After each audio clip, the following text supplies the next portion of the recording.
give a fuck. You're tripping with JJ. Wow! Fuck you, asshole. Tell your bitch I said hi, nigga.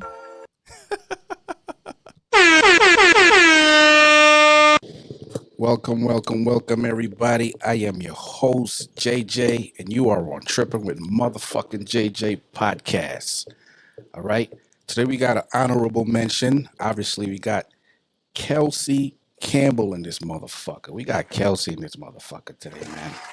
We got definitely Kelsey. Okay. Now, Kelsey, this is your second appearance here. And I want to thank you because you could be anywhere in this motherfucking world. Okay? But you're here with me. Yeah. I want to say thank you for that. You're welcome. Now, why is it that women stay in a relationship when they're unhappy?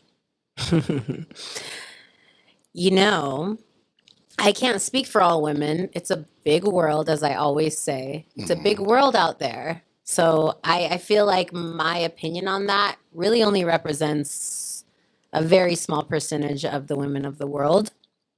And happiness is also relative, right? Because if you live in a society where marriages are still arranged, or you live in the South where you still get married off to people twice your age, happiness is relative, right? But I think if you come from a place where you're choosing your partner and you're not happy, I think it probably has to do with the individual's background. And I think it probably has to do with the fact that maybe for them, their goal wasn't necessarily to be, quote, happy. Maybe their goal was, maybe they wanted to choose their life. Maybe they wanted to choose the life that they were going to live. And being happy doesn't mean having a stable life, right? Or whatever. Like, Right. You know what I mean? It's like, you can go Romeo and Juliet, or you can go like Hugh Hefner, whatever. I don't know. Like, you know what I mean? That's a spectrum, right? Yeah. But I think that people do it sometimes. Sometimes it's because they don't know any better and they never had good examples of a relationship. But I think sometimes, and I know of people that have done this. I think people really do it because their goal wasn't to fall in love or to be, quote, happy. Their goal was, I'm going to choose the life that I want, and this is what I need to have this life, honestly. Wow. I'm not saying I agree or disagree. I'm just saying we all come from different places and we all have different chapters, right? Right. So, you know, like. So you don't think some people do it for like money or because they have kids with that individual or? I think that's what I mean. Like, so money, right? So I think Right. sometimes people, they're not choosing a partner because they're trying to be happy. They're choosing their partner because they want stability. They're choosing the life that they want. Does that make sense? Like, they're not choosing like, oh, you're my soulmate. They're like, this is the life I want. And if I want this life, I need to be with you. I worked a few years ago in the service industry, and my supervisor, it was her second marriage. She's beautiful, and she had a daughter. And I didn't really know the ins and outs of it. And then one of my other it was a coffee shop. I'll just leave it at that. I don't want to get too specific and like put people on blast. But one of my friends that worked there, she was a shift supervisor. And she was like, oh, no, she met her husband on like Match.com. And he was really rich. And it was weird because I was like, well, then why is she like a general manager here? And my friend was like, because he said she had to work because he doesn't want her just to be at home with money, right? Wow. So, I mean, but if you were to ask my GM, and I did actually, and I remember the response she gave to me, and I was like, I didn't realize, because I looked at her. This was years ago. I was younger, and I looked at her, and I think you're beautiful. You have great lashes. Like you're like I would not be a manager at a place like this if I were you. I would be like Real Housewives of Phoenix. I don't know. And she was like, he takes care of me and I take care of him. That's literally that was her response to me. Now, she didn't say she wasn't in love with him. She didn't, but like, I didn't really understand that. I wasn't even in a relationship at the time. And I had actually been, I was going through a pretty tumultuous long distance relationship at the time that was gaslighting me in every way. And it was making me question everything. And so I was not in a position to judge anyone. But but now looking back on that specifically, I'm like, she probably loves him in the way she loves people, the way she would know how to love in that relationship. I can't really say for sure. I'm making assumptions, but I think that she had gone through a first marriage where it was whatever it was acceptable to society. It was like, oh, it's soulmates, whatever. They divorced. It wasn't good. She got a daughter, but then she remarried to a man that took care of her, and she took care of him. And in her mind, this is what I want moving forward. And so I think that your question, why, I think a lot of it has to do with people's track record in their past. And I think that for some people, the goal is marriage and love, but for some people, that's not the goal. Some people, the goal is stability. Do you think when someone is in love, in a marriage or a relationship, it is possible to welcome another partner in that relationship, whether it's a male or a female? This ain't family friendly. I'm just saying. What do you think about that? I don't know. And this is actually something we've discussed. Okay. But I don't know if because how can you possibly know if you're not candid about it? How can you possibly know if you haven't talked about it at least? Right? Right. And I think, I'm not going to get into the details of our conversation, but like, I think, and I'm actually currently watching the Netflix show You, where that like comes up in the show. It's a brilliant show. Good acting, good script, good all of it, whatever. But I think for some, I've read about couples and I've read about influencers that are, I don't know what the technical word is, but basically they want to live in an open relationship lifestyle. And sometimes with these people, they get into relationships where their partner isn't necessarily on board, but they love them, so they agree to it. I think that's dangerous. That's my opinion. So you wouldn't agree to that? I don't know. It's weird. Like, I think that there are situations where, here's what I think. I think that, in my opinion, I don't have any statistics or science to back this. This is just my opinion. But I think in some relationships,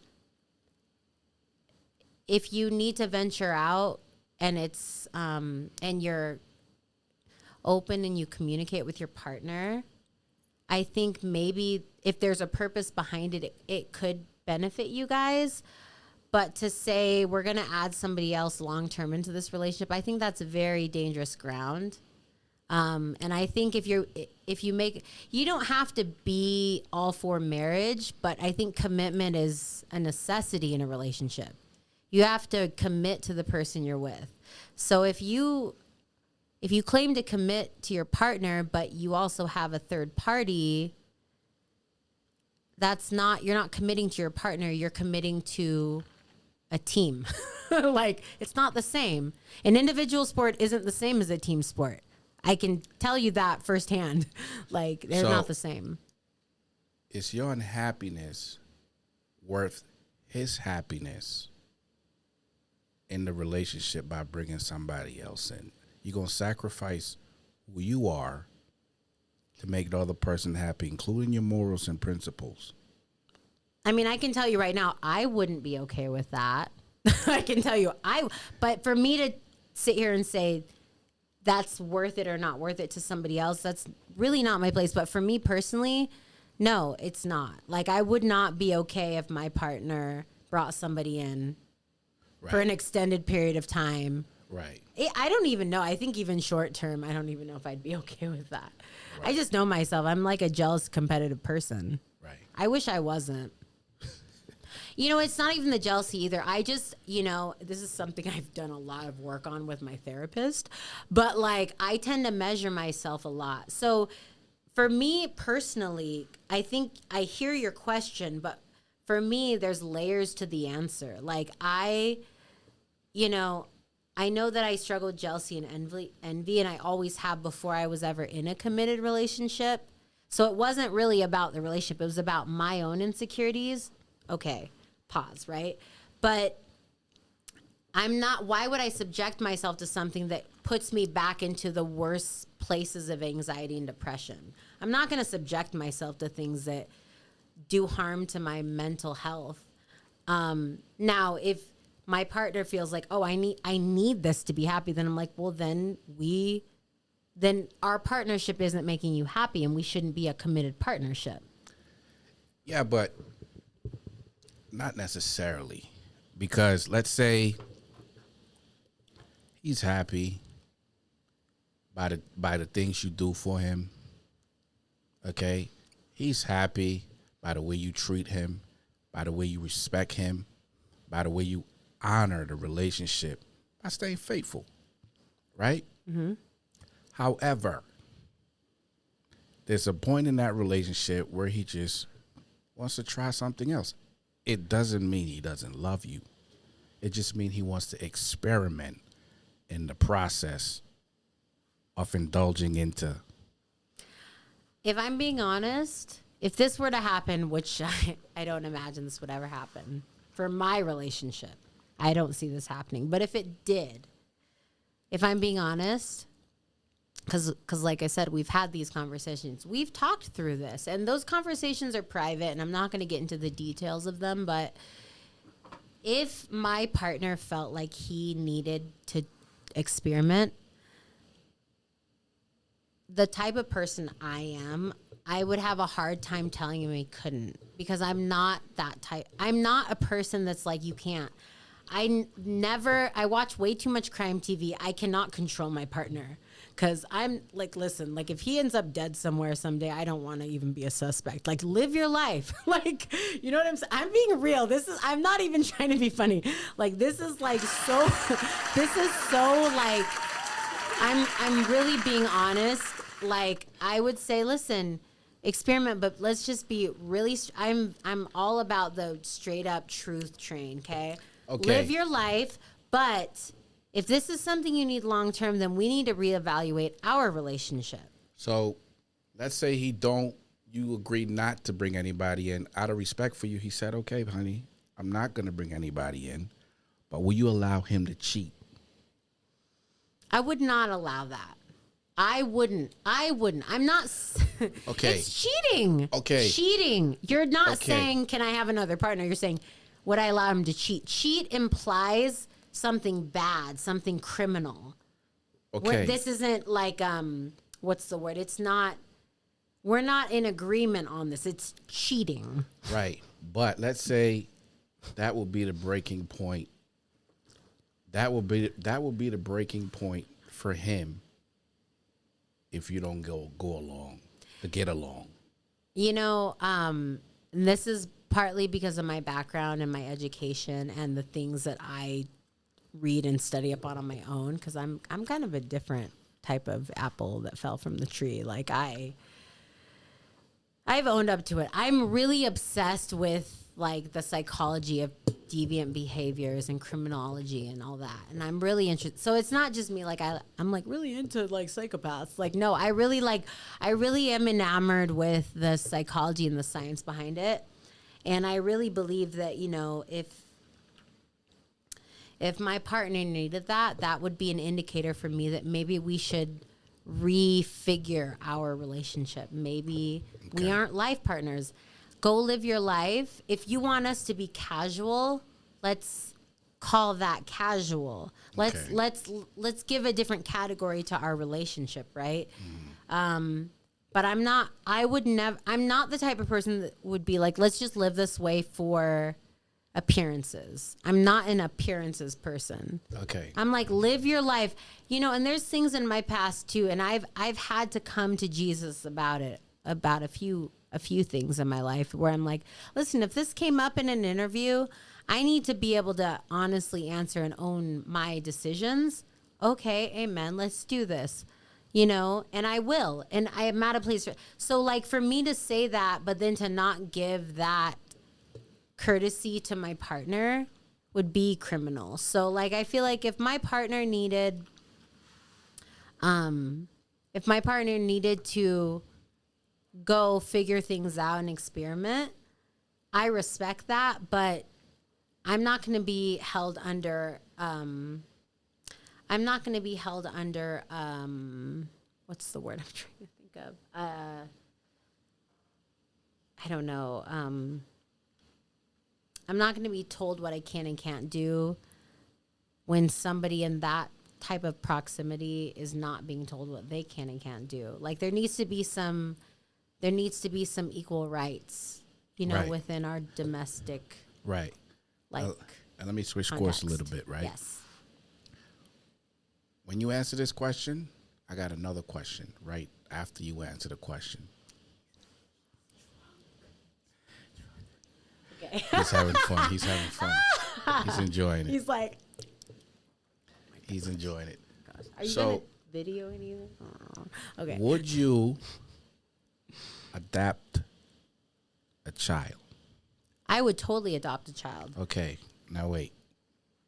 Oh, I know where you're going. I Would watch you- Grey's Anatomy. I know where you're going with Would you adopt this. a child And I watch who Private Practice too. Man, I know where he's going. who's transgender? Oh, totally. I totally would. Now, Yes. under the circumstances, right? Society puts you in a judgmental position, right? Where they think, the person who you are may not be suitable for who you're trying to raise. In other words, your belief, your morals, your principle would not be in the best interest of raising such a child because you've never done this before. How would you respond to that?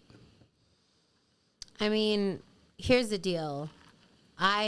For all of my baggage and all of my background and all my issues, which I have a lot, but we're not talking about mental health today, right? No. But if you want to bring me back from mental health, we could schedule like 3-hour session next time because I got a lot to say on that. I do, honestly. Okay. But my mom was adopted, and I've always been very passionate about fostering and adopting. I want to have children. I do. I want to do it all. I love it all. Reading up on people that even gay or lesbian couples that have children that take paid parental leave. I support it. I'm just like, this is beautiful. Like, it really warms my heart. Like, I get emotional about it when I see it. I'm like, because every child that's what we all need. Every child needs that. And the issues in the world right now are a result of children not having what they needed when they were children. Let's be honest. They become what they become because they didn't get what they needed as a child. And that's on the adults. I have no ambition to start a podcast, but if I were to start a podcast, it would be an attack on parents. And whatever.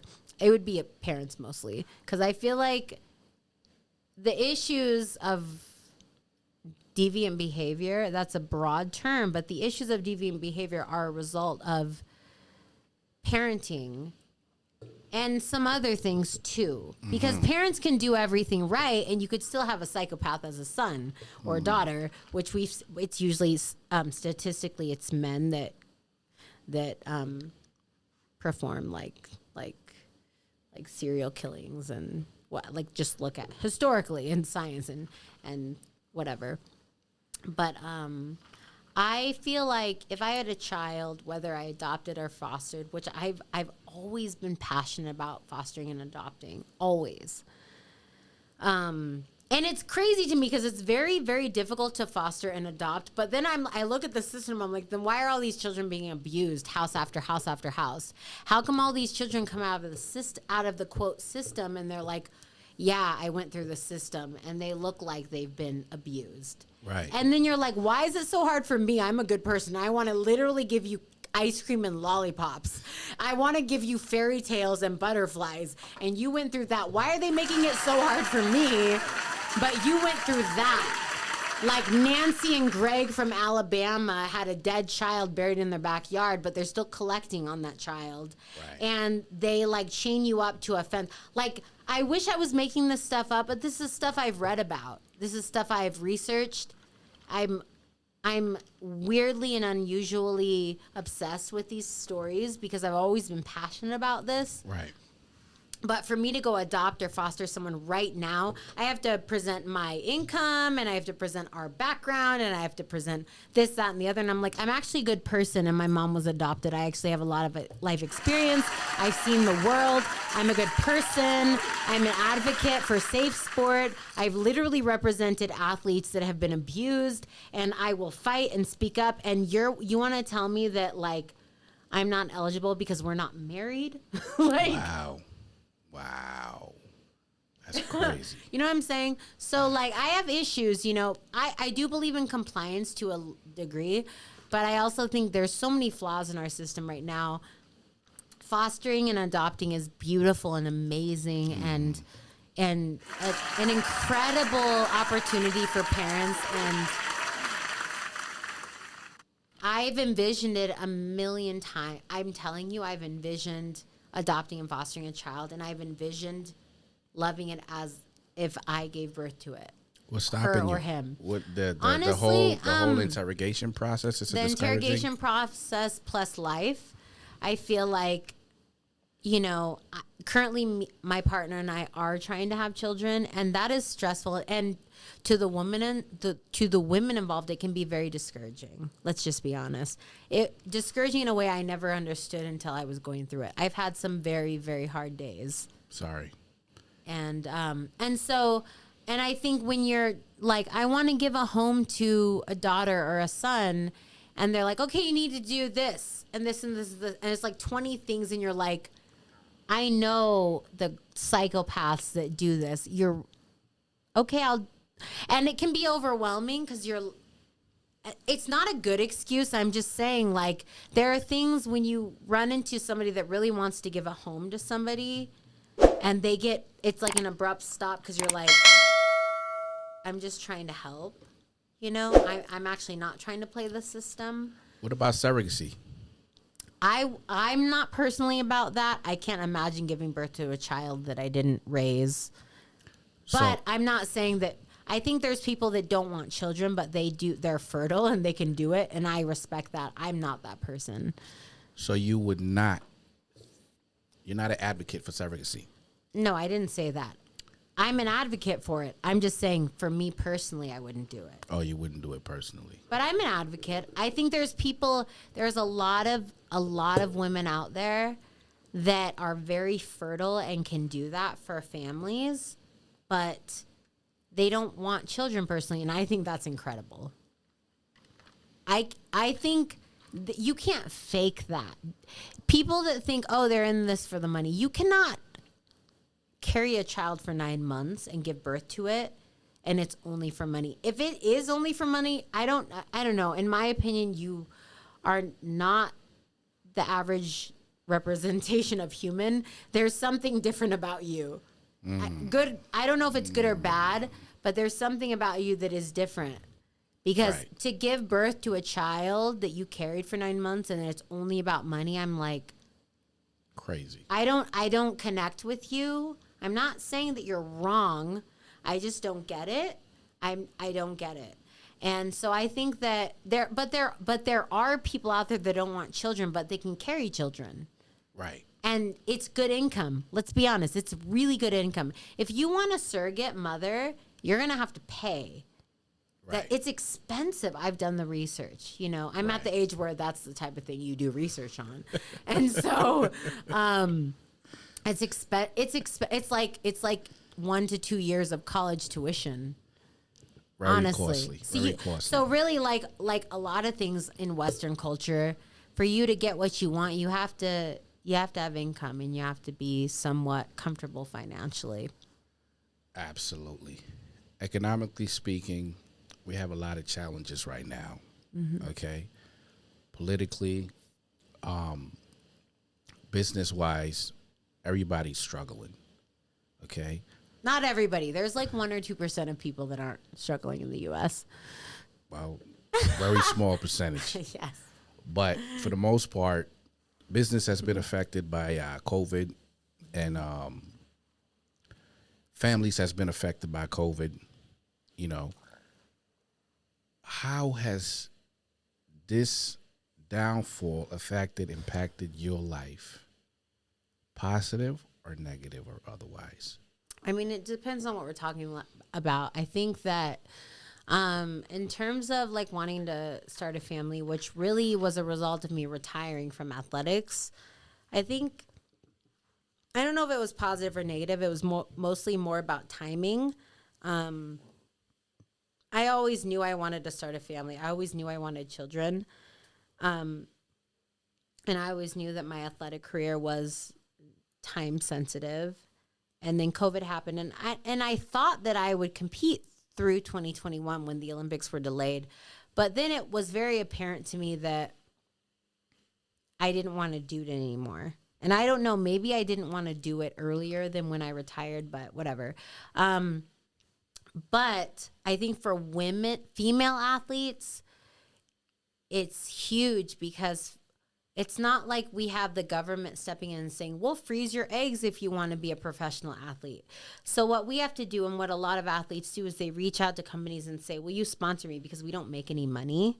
And this is something I'll harp on till the end of time because especially in America, North America specific, well, the U.S. specifically, because Canada is different than us in this regard. But if you want your eggs frozen, you either have to have a lot of money or you have to find a sponsor. And that's a very expensive procedure. So for me, I didn't do that. And so, and luckily for me personally, like I'm still in a position where I, like for all intents and purposes, I can still have children. But for female athletes in the U.S. specifically, it's tricky because men can be professional athletes. And I'm speaking on this because I was an athlete for 20 years. And that was the main reason I didn't pursue this. And near the end of we're talking the last 4 years of my 20-year career, I had friends that did have children and some came back and some didn't, but it was difficult and challenging. I had one friend who's a very close friend. She literally lied about it publicly because she was afraid she wouldn't get her stipend from our national governing body if she said she was pregnant. Wow. I mean, women, and we all know Allison Felix because she is an influencer and she's very vocal about her experiences now. But for women, we always have to choose. And now we have people in politics and in positions of political authority that same-sex marriages, like with men specifically, where they have children and they take paid time leave. And it's like, people are so critical. And I'm like, no. Do you realize their children are going to become better because he was with them? And you have issues with the fact that he's with a man or that he's not at quote work for 3 weeks. But you're thinking right now with your limited life experience, one language, you've been to 3 countries, you don't know anything. You know nothing. Nothing. Right. He's going to be at home for their child and they're going to raise children that are going to benefit everyone because he was there, And I'll fight for that perspective till the end of time. I totally believe in paid parental leave, but I think for women it's been very difficult, and it's not by accident and it's not coincidence. If you look back historically, the relationship between income and rights and pay and women and men, I mean, it's not an accident. The fact that women are still fighting for this is not an accident. It's just the way that we're set up. It's the way our country is built. Right. We are built on really watered down religious principles. And when I say that, what I mean is this, because it's not that I don't believe in religious principles. What I mean is I feel like a lot of people in this countries specifically use religion as a front for their agenda. And I feel that it's like, if you're going to be like all about, I don't want to say this, but if you're going to be like pro-life, for example, what does that mean? Does that mean that you support their first 6 to 8 weeks of life? Do you support their education? Do you support their home life? I mean, you say you're pro-life. What aspect of their life do you support exactly? Being born or the next 18 years? You know? And so for me, I feel like I am pro-choice. But if you sit down with me for 10 minutes, you'll see very clearly that I support life.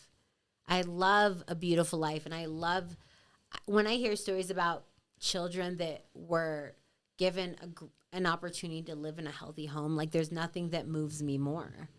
But that is truly pro-life if we're going to get specific. Like, so, and we talked about this last time, right? Because I said I was pro-choice, right? And I really went into it. But I will go to my grave believing that, because all of these things that people want to argue about, these are all choices. And that's why it's pro-choice. It's not pro-life, because if you are pro-life, then why don't you sit down and talk about their college fund? Why don't you sit down and talk about what school they're going to go to K through 12? Why don't you talk about what is their clothing allowance? What are they going to eat every day? Because I'm telling you, I didn't even learn healthy eating practices until I lived at the Olympic Training Center. And I was like 23 when I moved there. Wow. So like, you want to talk to me about, you know, and I could sit here, this is a different subject, but like we can sit here and talk about, and I think I might have mentioned this, like I believe in pro-choice and I believe everyone has a choice. That doesn't mean I believe everyone should have children. I think some people shouldn't. But if someone chooses to, let's get into details. Let's start planning. If you are really pro-life, let's start talking about the life ahead that you pushed so aggressively, you know, like, so, I mean, I think that I really feel like I know where I stand on this stuff. And I believe everyone truly deserves, and I believe everyone deserves a chance to a great life, because when you're born, I'm reading the 4 Agreements. It's an incredible book. I don't know if you've read it. But when you're born, you don't choose anything. You don't choose the religion you're born into. You don't choose the neighborhood you're born into. You don't choose the messed up or rich or poor or whatever family you're born into. You don't choose the constructs you're born into. If you're born in a village in Africa where women are still mutilated so they can't give birth or have pleasure, you don't choose that. You're born into it. If you're born in Germany, if you're born in the USA, if you're born in Canada, if you're born in Mexico, if you are literally born in Rocky Point, like on the other side of the border by 2 American parents, and it was like, you don't choose that. You don't choose your name. You choose nothing. Right. So if someone is pro-life, let's be real. They didn't choose any of the context of what they're born into. So what are you going to do about it since you pushed it? Right? And I talked about this last time. It's not that I'm against people. It's not that I'm for murdering, quote, an unborn baby. It's just, it's not that. It's more, if you're going to push your agenda on someone you don't know anything about, what are you going to do about their life since you're pro-life, right? Very and good. So, yeah. Very good. Now, how do you feel about interracial relationships? There's some pros, cons, and otherwise about that. How do you feel? I'm pretty clear that? about it. I feel like there's people out there that aren't clear about it. Like, I'm like, if you're a light-skinned Black person, you need to, like, go get Ancestry.com, because you're not light on accident. Something happened, right? So, he's laughing because this is stuff I talk about all the time. This is not stuff that I just say for podcasts. Like, this is stuff I believe, right? So, first of all, I'm mixed. So I've never been able to like segue out of this conversation. I've always been in this conversation. It's funny and all, but it's like growing up, whatever. I was like, yeah, I'm mixed. There wasn't even a button for me, right? It was like, are you Black, white, or other? And I was like, always other. They have more choices now, but for the first like 18 years of my life, there was like 3 choices, and it really messed me up a little bit when I was younger. It did. And then my only examples of like kind of mixed, I guess, were like the Jackson family. So we have a guy that's accused of being a pedophile, and then we have a girl who has had so much work done. I don't know. And then the rest of the family. Michael Jackson, to be Pacific. And then there's the rest of the family who like they've all had work done. You're like, who here has a real nose? Like, that's who I want to talk to. Now, Janet Jackson influenced me hugely growing up, so okay. I say that all from a place. One day, if this gets out, I don't know what to say, but anyways, but I've always been interracial. My mom's white, my dad's black, and I definitely felt the brunt of that, and I've owned it, and I've always been very honest. Of all the things I've been afraid of, I've always been pretty upfront about that. Because I'm light-skinned, but all of my features are very much ethnic, right? Ethnic. Right. But what would you say to somebody who say, why didn't you marry a black man? I think, this is going to sound really basic, but I think people just have preferences and types. I think some people do certain things to prove something. I've heard stories. But I think, honestly, and when I say this, I think people have types. Right? Like, there's people that, like, I just love black men, right? Or I just love white men, or I love black women.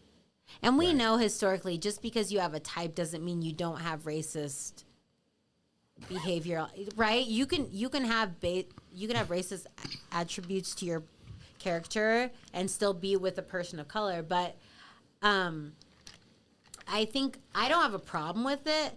I think sometimes, I will say this. Sometimes when I look at couples that, like, it's like a white woman or a black man that, like, is with a person of color and they have children, and I think it's beautiful and amazing. Honestly, my first thought is, wow, that's awesome. That's always my first thought. My second thought is almost immediately, do you know what this means for your children? Almost always. Because if you have any type of color, I mean, unless you, I don't know if there's a place on the planet where you could escape this, but you're going to experience some form of prejudice. Right. And it's sad because it's going to affect you forever. And it's probably going to happen when you're young, when you're very impressionable, because statistically, that's when these things happen. Yeah, but reality is, for the people out there, you're entitled to date who you want to date. You're entitled to marry who you want to marry. Your principle, your beliefs, everybody's are different. Mm-hmm. Okay? So to categorize somebody in a prejudice approach where you saying, well, just because this person is with that person because of color, is pretty naive and stupid of you, in my opinion. Mm-hmm. Okay? Because at the end of the day, it doesn't fucking matter. It doesn't. It doesn't fucking matter. But you always have these small-minded people, okay, who believe black should stick with black and white should stick with black. Right. In my opinion, I would say, well, black people killing black people. You want me to stick with them too? Right? It doesn't make sense. It doesn't make fucking sense. It doesn't. It's right? not. It's not. It doesn't make sense. It doesn't make sense. But that's the world we're living in. Right. Unfortunately. Okay. Now, how do you feel about couples who go to counseling because of what's happening in their relationship? Okay. But one of the individual in the relationship is not for counseling. Is it going to be an effective process for the relationship? It depends. It depends. I think if you come across a great therapist or counselor, it can be, because I think those people can be inspired and moved. I think there's some really good therapists and counselors out there that can really change and I think, it's funny because in black culture, therapy is not looked upon positively, which is, it's interesting to me because I am mixed, but I have needed therapy my whole life. I'm like, what? So give me a black person that's going to help me with this. That's not a professional. Like, Right. I'll wait. And I'm 36, so whatever. And Right. now I pay a professional to help me. So, and so and that's not just black people. That's a lot of cultures that don't believe in therapy. Why do you think that is? Do you think that's because of their parents didn't believe in it, or because it was discouraged in the process of discovering that avenue? I don't totally understand it on a personal level, but I think culturally, I think it has more to do with a misunderstanding of mental health. I think, because in my own journey of understanding my own mental health struggles, I think that I've realized culturally people, and just, I have people I'm really close to. One of my coaches from when I was an athlete, closer to him than he's probably in the top 5 people I'm the most close with, and he was a coach. And there were so many occasions where it was obvious that he didn't understand what I was dealing with and what I was going through. And he wasn't a bad person, he just didn't get it. And I knew this based on things he would say to me, you know? And what I realize is culturally, I think people that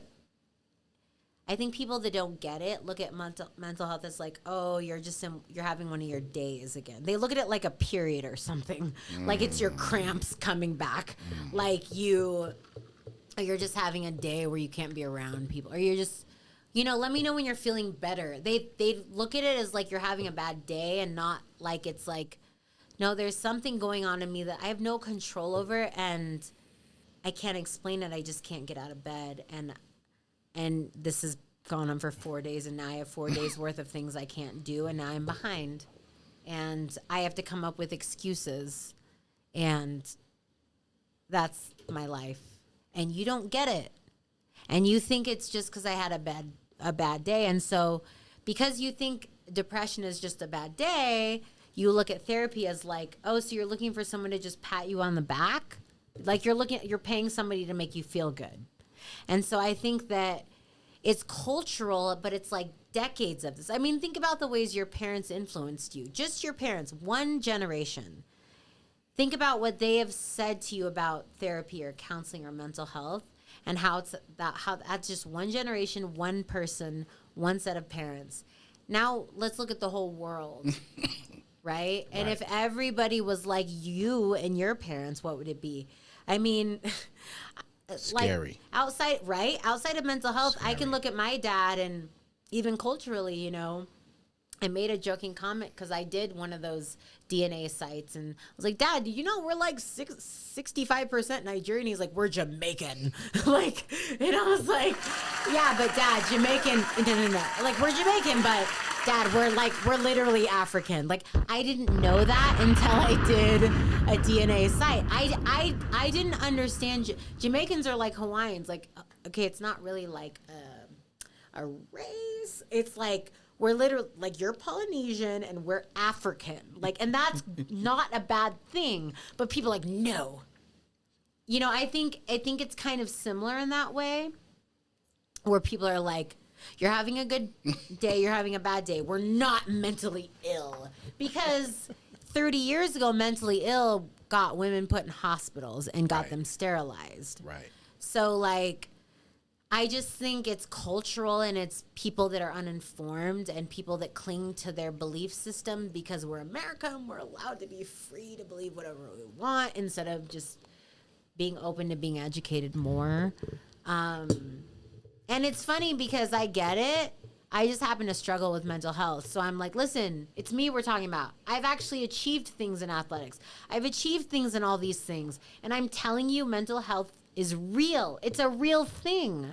I'm not just saying this. I did not make friends struggling with these things. If anything, I probably alienated a lot of people because of these things, and I was never in a place I could talk about it. So I just ruined my relationships, if anything.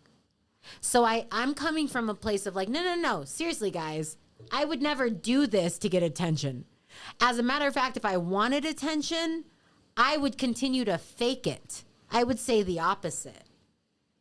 And I think that people that don't understand it and are committed to not understanding it, I think those people are like, see, and they just like live comfortably in their little corner, Right. and they vote for people that don't care, and they support people that don't care and think it's all for show, and you're just so entitled. And I'm like, I promise you, mental health, that topic is not a topic of entitlement, because I'm telling, like, my struggles with mental health have never gained me anything. I've never gained anything from that.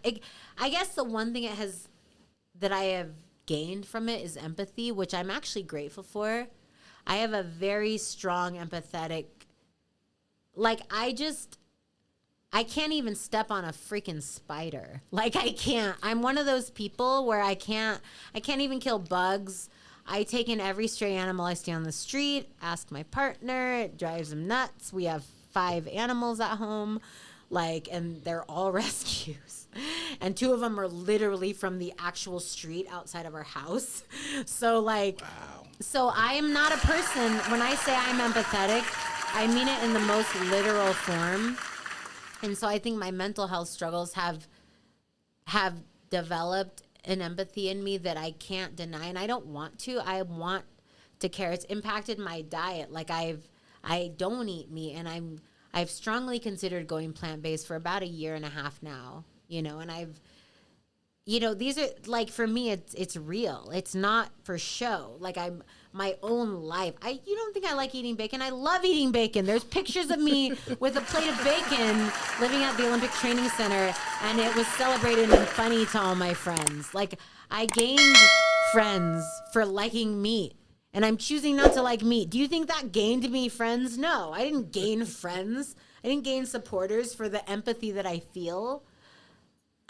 So, I mean, if nothing else, I think people that struggle with this, the people that would ever attempt to do this for a platform, I'm like, honey, you are so uninformed, because you're going to make a lot more enemies than you are friends. So really think that through. So I don't know if I even answered your question, but I guess, like, the long and the short of it is that people that really do struggle with this and really want to understand it and help others, like, we're vocal because it needs to be vocalized, not because we're trying to, like,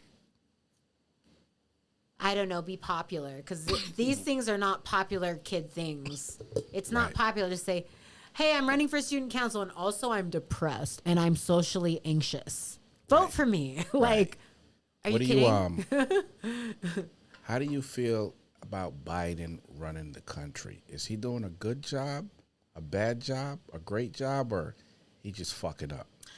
I'm going to answer really honestly. So, in terms of politics, I followed really, really closely post-election, really closely. I would say probably like 7 or 8 months. In the last few months, I haven't followed as closely because of my own personal things that I'm dealing with, whether it be work-related or mental health-related.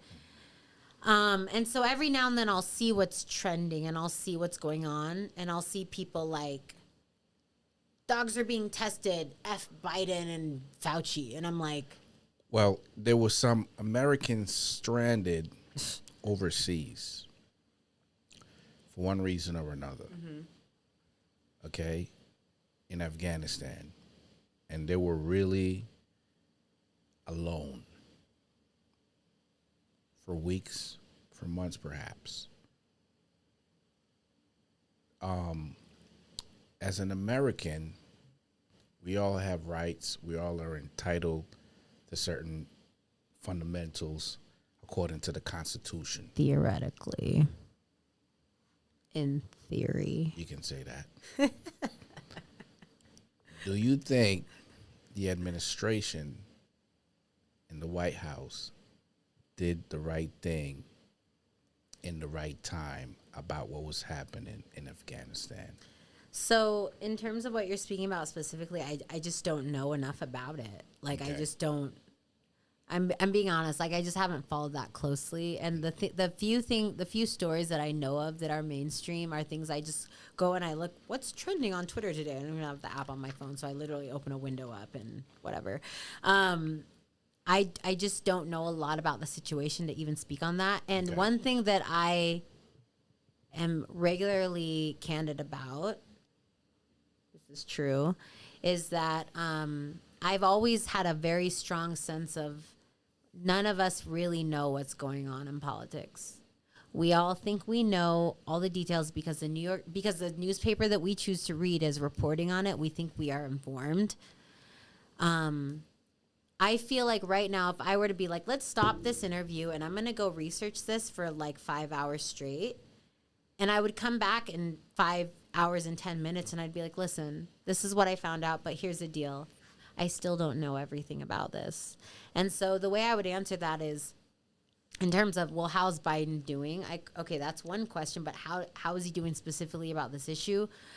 You know, I feel like generally speaking, like I have no qualms with how he's doing.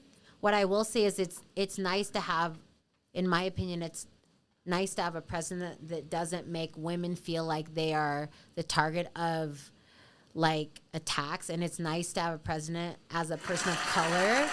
I don't feel like racist people are empowered to attack me because of the leader of our country. And, you know, I don't think grabbing a woman's private parts is acceptable locker room talk. I don't care what you think. And then people will bring up this and that and the other. And I'm like, listen, you know, if you're asking about how he's doing as a president, generally speaking, I'll say, you know what, I feel a little safer having him in office than I did with the former guy. If you're asking specifically about this individual that was in solitude for however long in Afghanistan, I don't know enough about it to give you my opinion. I can't even tell. What can I say? I just don't know enough about it. There's other things going on I brought up to... Oh my God, who the hell cares? Right? And, you know, with the dog situation with Fauci, and I brought this up numerous times. I'm like, you know, I've always been an animal activist. That's not true. I've been an animal activist for a little bit of time now. And I've always cared about, you know, adopting and not shopping and rescues versus going to pet. There's a pet store in Arizona Mills. I couldn't believe it. I'm like, this is still allowed here? What? You don't even allow these dogs in most apartment complexes. How are you selling them at a pet store? Like, this makes no sense. And, you know, people are all hung up about animal testing. I'm like, okay, do you wear makeup? Do you eat meat? Do you drink milk? You know, do you wear any type of clothing that is not faux fur or faux leather?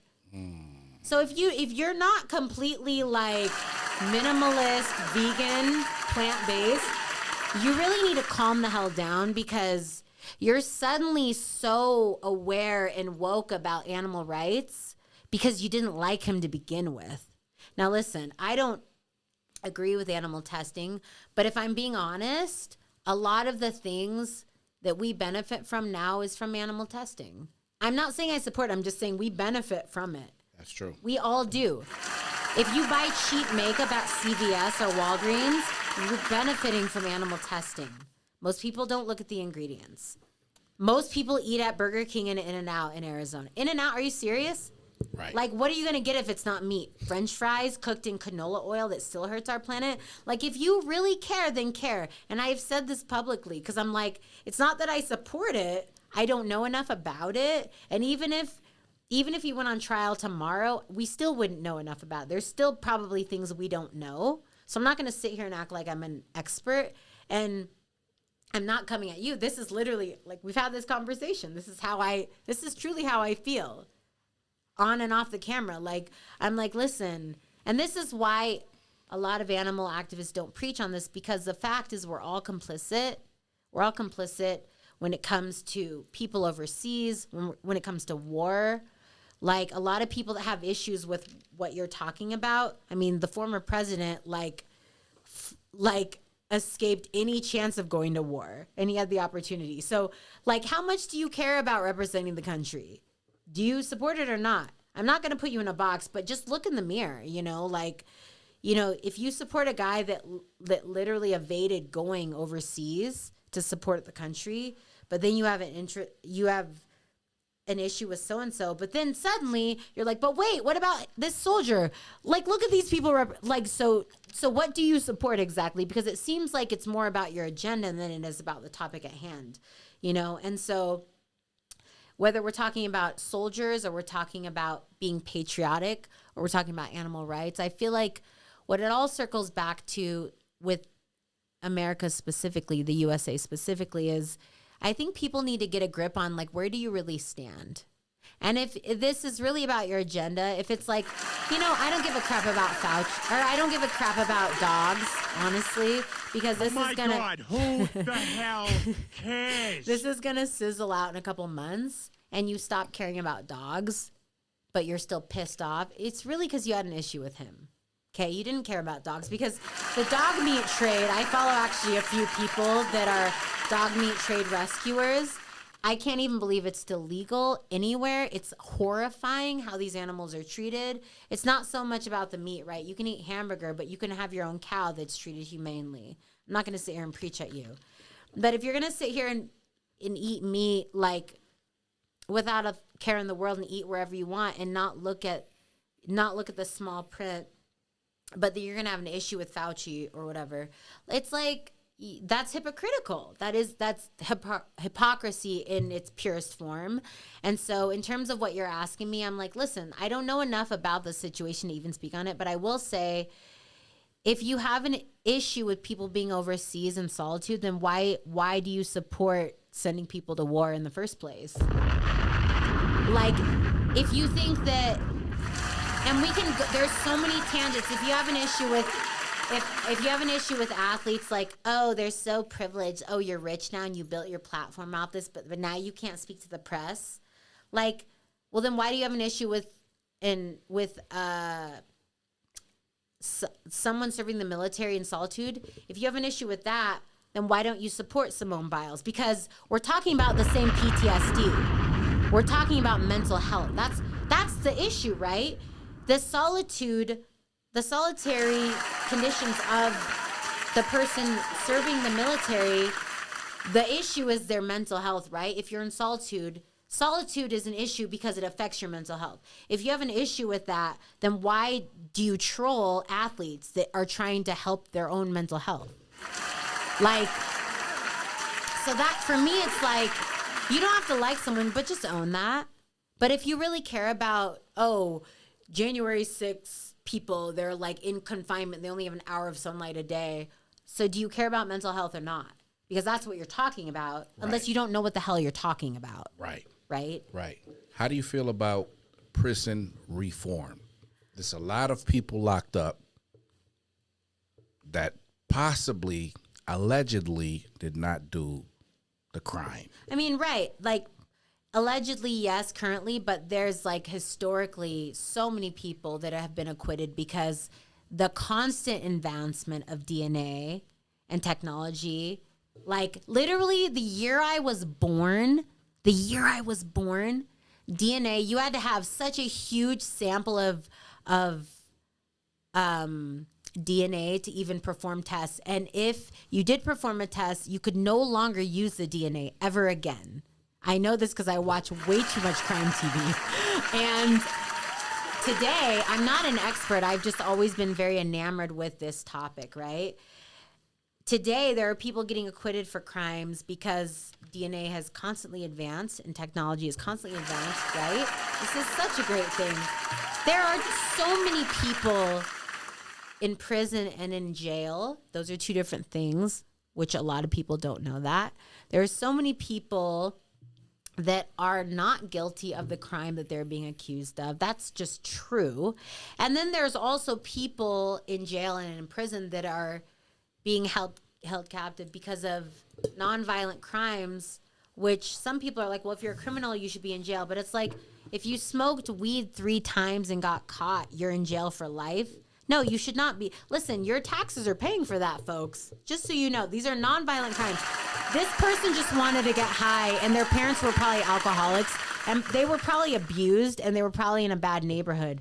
They should not be in prison. They should be getting counseling. If you want to pay for something, if you want your taxes to go to something, maybe they shouldn't be going to our prison system. Maybe they should be going to like government therapy, a government therapy funded treatment center. I don't know. There were many years I didn't get therapy because I couldn't afford it. And I'm like, listen, y'all are just lucky I'm not a psycho killer. You're lucky that I'm an empath, right? And I'm actually an introvert. Because if I had fallen a different way, I could have ended up like other people in my family, which I won't get into. And I could have been killing people, assaulting people, abusing people because I saw it. I saw it in my own family. And a lot of us have. I happen to land differently and I'm an empath and I care and I don't want to be like that. So I'm trying to figure it out. So for me, I'm like, listen, some people should be in jail for sure. Some people should never walk the streets again. Specifically. Some people, and we talked about this. I think there are some deviant behaviors. I think there are certain like sexual crimes. I don't know from what I've seen and read and researched. I don't know if you can rehabilitate that stuff. And I don't know if they should be out on the street. Because in those specific situations, these aren't crimes that it's like, well, okay, somebody might have an anger problem. I just spoke about this recently to somebody.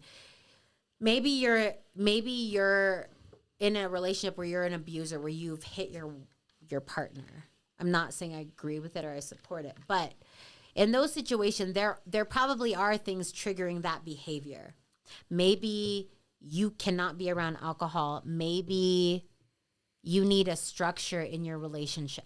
This is not me condoning the behavior. I'm saying, just like with alcoholism or drug addiction, there are certain things, if you're an alcoholic or drug addict, you probably shouldn't have like open access to like your smartphone or like public transportation where you can just go downtown and buy stuff, right? As an alcoholic, you probably just shouldn't go to a bar ever. You shouldn't go to just random social gatherings where there's going to be alcohol. You shouldn't, because people are too casual about it. If there's someone walking around with martinis to all the guests, you shouldn't go to a situation like that. That's just what it is. That's your addiction. You shouldn't be there. Okay. But if you're somebody that like you have an affinity for like young girls or boys, that's just the world we live in. So no one's going to be able to like protect you from being around young girls and boys or women with blonde hair.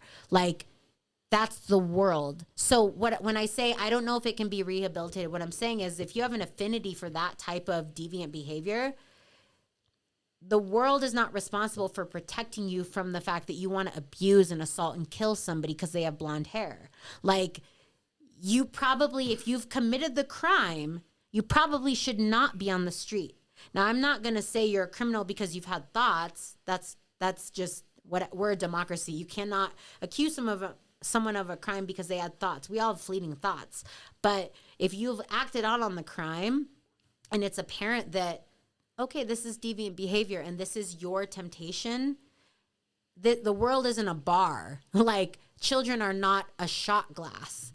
You probably shouldn't be out there. You should probably be in a controlled environment. As far as prison rehabilitation, yeah, there's a lot of things in our current prison and jail system that are just not acceptable. And depending on who you ask, I believe in rehabilitating criminals. Now, that is on the same ticket of me saying some behaviors I don't believe can be rehabilitated. That's not my opinion. That's like statistically, and if you look at history and you look at studies and you look at behavioral patterns throughout history, just go watch The Last Duel. Like this stuff happens. But I think that if you're going to send someone to prison to be rehabilitated so that when they come out in 60 years, they can actually serve society, you actually need to set it up not to be a business where we are like building like mattresses and like textiles and we're using prisoners to build our economy, which is what we do in the US, which is disturbing. That doesn't rehabilitate a criminal. That just shows them, hey, if I do this and I say the right things, I'll get out and I can just do my thing as long as I have a skill set. That's disturbing. Right. You now, know? you have a law that's going into place, possibly, maybe, hopefully fucking not, where you have transgender that's going to be able to use the same bathroom as your child, as a 7-year-old, as a 5-year-old, as a 3-year-old. We talked about this before. I'm ready. Come at me. Bring it. Do you support any law that allows a transgender to go into the same bathroom as your 5-year-old. How do you feel about that? Okay, how do I feel about that? That's the question. That's the question. Or is it, do I support it? Which one is it? We could go Those with are both. different. Both. Those are different questions. Do you support it? Okay. And how do you feel about it? At the current moment, I don't know that I support that. I don't know. I don't know the details of the law in place or the proposed bill. I don't know the details. Okay, but And this is Arizona, not Texas. if you at the airport and your 7-year-old or 14-year-old, 15-year-old, 16-year-old says, "Mommy, I need to go to the bathroom. I'll be right back," and you happen to see something, witness a transgender, which you can clearly identify because you have experience, go into the same bathroom as your daughter. Let's say you have a daughter. You go into the bathroom as your daughter. How would you feel about that individual going into the same bathroom as your daughter, knowing he is a male? Okay, so this, I think a person has to be somewhat of a critical thinker to really hear me on this. I kind of spoke on this previously with you, and I feel the same way. And I'm not even as inebriated as I was last time. So, although I think I might be almost up for another one. But this is how I'm going to answer this. And then I'm going to get into the other context, the other specific questions. So, my partner's youngest daughter, we've gone to the gym together. She didn't feel comfortable changing in front of the adults in the locker room. And I was like, you don't have to ever. And as a matter of fact, I covered up. I was born scientifically as a, quote, woman, and I am still the same person I was born as physically. So I was trying to say that as like non-judgmental as possible. But I said that to her, and it had nothing to do with the other people in the locker room. It was about her comfort level. And me being an empath, I was like, you know what? There's no, even though we're close, like, there's no reason, like, she should be exposed to me just because I'm comfortable. It's not always when you're an empath, you don't think like, oh, is this good for me? You think about, well, what do other people feel? So I told her, you can like walk in that shower with your clothes on. I remember going to national training camps and India was in town, and they would literally go in the shower in their clothes because they were raised different culturally than Americans. Like American athletes, you go in the locker room, you just whatever. But like other cultures will come and be like, they'll go in the locker room and literally shower with their clothes on. Like it's like when you shower with a swimsuit on. That's like how it is.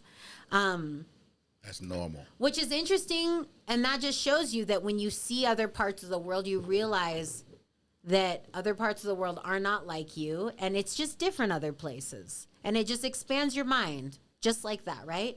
Specifically what you're saying. Now, I'm going to venture out a little bit, and I'm going to share an example, because I do think if you're a Christian listening to this, this is what we would call a parable. It's like storytelling to get the point across, right? Right. In my background, I do have a very strong Christian religion background, so I have a lot of knowledge on this, both textbook and in life. And so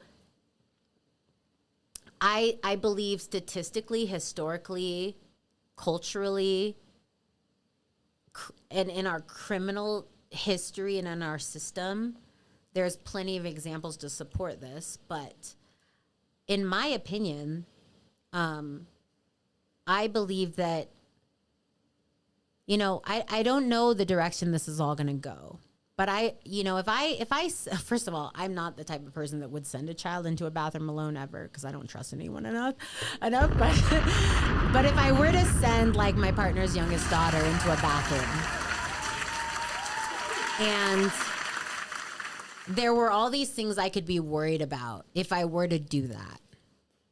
And let's look, what are our main things? Okay, we have like, let's say there's a woman in there that's just whatever using the bathroom, whatever.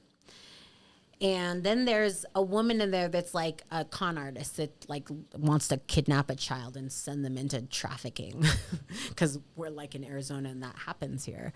Well, it happens everywhere. And then there is a transgendered woman in there who just literally doesn't feel like, or this transgendered woman was born a man. So I'm out of respect. And I've been around a lot of trans individuals, so I'm comfortable speaking about it this way. But let's say there's like somebody in there that identifies as a woman that was born a male technically. Of all the people I'd be worried about in that bathroom that I sent my partner's youngest child in, it would be like not the transgendered person, because there is nothing to support the fact that this person would attack this child, abuse this child. I mean, for all I know, they're just going in there to go take a piss. Like, and then they're going to wash their hands with soap and water and leave, which is more than I can say than a lot of just like whatever your average quote women, like, you know, like women bathrooms can get really nasty sometimes anyways. Now.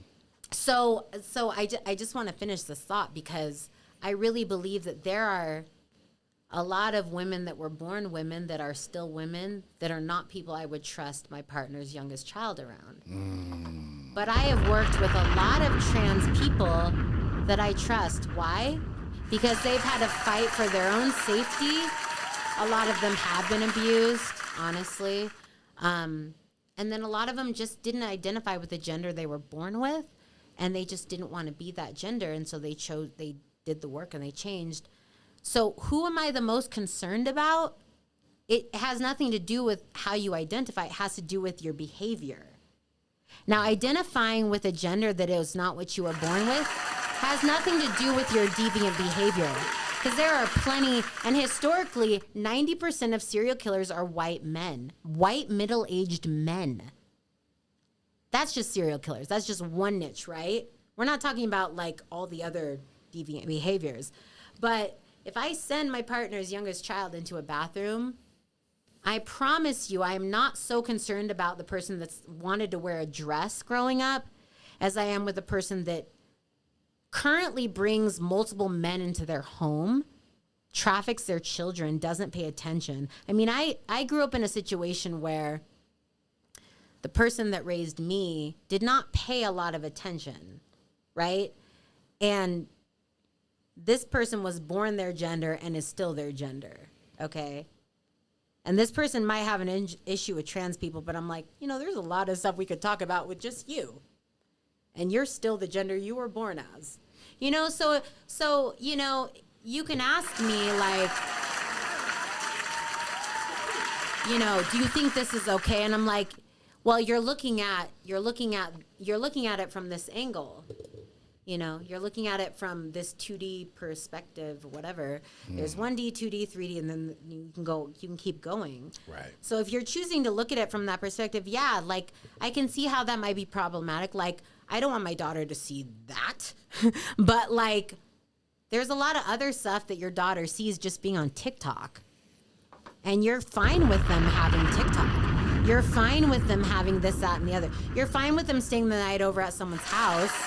Which, just because of the person I am, the things I've known and the way I'm educated, I've talked about this a lot with my partner, like my fiance. Like, I'm like, I don't know if I'll ever be okay with our kids staying the night over at someone's house. That's something I did growing up. That's something I did. I don't know if I'll be okay with that now. And it has nothing to do with how you identify. Or even if you prefer to be in a same-sex relationship or whatever. Like, those are not even the concerns I have. What I look at is like, what does your behavior tell me? Do you look at pictures of children? That would concern me a lot more than a person that's like, I would just rather live as a woman. Like, so, you know, people can have an issue with that, but honestly, how many cases and out-of-court settlements have we seen in the Catholic Church? Okay, so let's look at that. How many cases and out-of-court settlements have we seen with just transgendered people? No, the things that we see in the media are that they show up dead somewhere and they're cold cases because law enforcement doesn't care enough because you're transgendered. I mean, you're choosing to live that life. If you've seen Euphoria, I mean, in that it's a fictional show, but I always tell my fiance, I'm like, if you want to know anything about addiction, watch the show because it's actually pretty accurate. But in the show, there's a transgendered person that is transgendered in real life, and she makes a comment to her friend. She's like, because she's like, why do you put yourself in these situations? She meets up with men at night, right? Wow. These men that have like these fantasies about whatever. And she's like, because I'm transgendered, it's not like I can just go on like Tinder and go on a normal date with somebody. The world hasn't even set up a scenario where I can do that safely. So if I want to interact with somebody in this way, this is how I have to do it. So, people are so judgmental. And I'm like, you haven't even set up a construct for them to live their lives. Like, you're like, well, should they be in our bathroom? Well, you haven't even set up another option. You're just saying go there. And if you go here, you're a criminal. So they're going to be judged no matter where. The two options you gave them. If you're a black person in the 50s, you're a criminal for using the white water fountain, and you are less than a whole human if you use the black water fountain, if you even have one. Right. You've given them two options. You have not given them equality, but you're calling them a criminal because of what you gave them. So, and I'll push back, like, and I don't mean to be difficult, but you asked me a question that's very limited, and I'm like, I'm not saying I agree. I don't even understand. I was born with my DNA and my sexual construct, and I am still the person I was born as for all intents and purposes. I don't totally understand what it's like to be like, should I be a man? I don't understand what those feelings are like. Right. Just like I don't understand what it's like to be Hindu. Like, I don't understand what it's like to not believe in God. Now, we're not talking about religion, and I'm not going to get into that, but, if you're a person that just has faith, you don't totally understand what it's like for a person that just is an atheist. You don't totally, or someone that believes in a greater power. You might think that they're wrong, but you thinking they're wrong doesn't mean you understand it, and it doesn't mean you have knowledge. It just means you have an opinion. Right. Now, I need this Red Bull. Oof, I'm getting tired. I'm like wearing myself out. Now, depression, anxiety. Finally, something I understand. Depression and anxiety is definitely a struggle in a lot of athlete life. And a lot of people don't understand or comprehend that process. Did you Google me again? Did you do that again? Because last time you asked me a question, I was like, you could have only known that if you dug. Had to. Now, depression and anxiety play a role in your life. Now, how do you overcome and deal with that for so long? And how do you manage to sustain every single day with that battle? I mean, for me personally, I think when it comes to mental health, there were just parts of my life that I would, when we're talking about mental health, I would put them in categories like, oh, this was like 2016 to 17, and this was like the quad leading up to Lent. And I would categorize it because that's how life is when you're like, it's like when you hear a song and you're like, oh, that reminds me of this time in my life. And so for me, having been a professional athlete and struggling with mental health, that's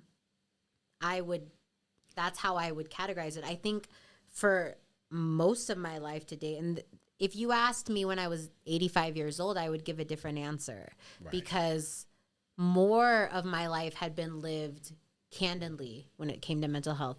But as of now, most of my life, I didn't talk about it. So the fact that I'm candid now, this is just a few years out of my 36 years of being alive. Like I would say, and I've shared this, and it's crazy, but the first time I publicly was in a group of other professional high-level athletes where we talked about mental health. The first time it ever happened, and this was after I went to the Olympics.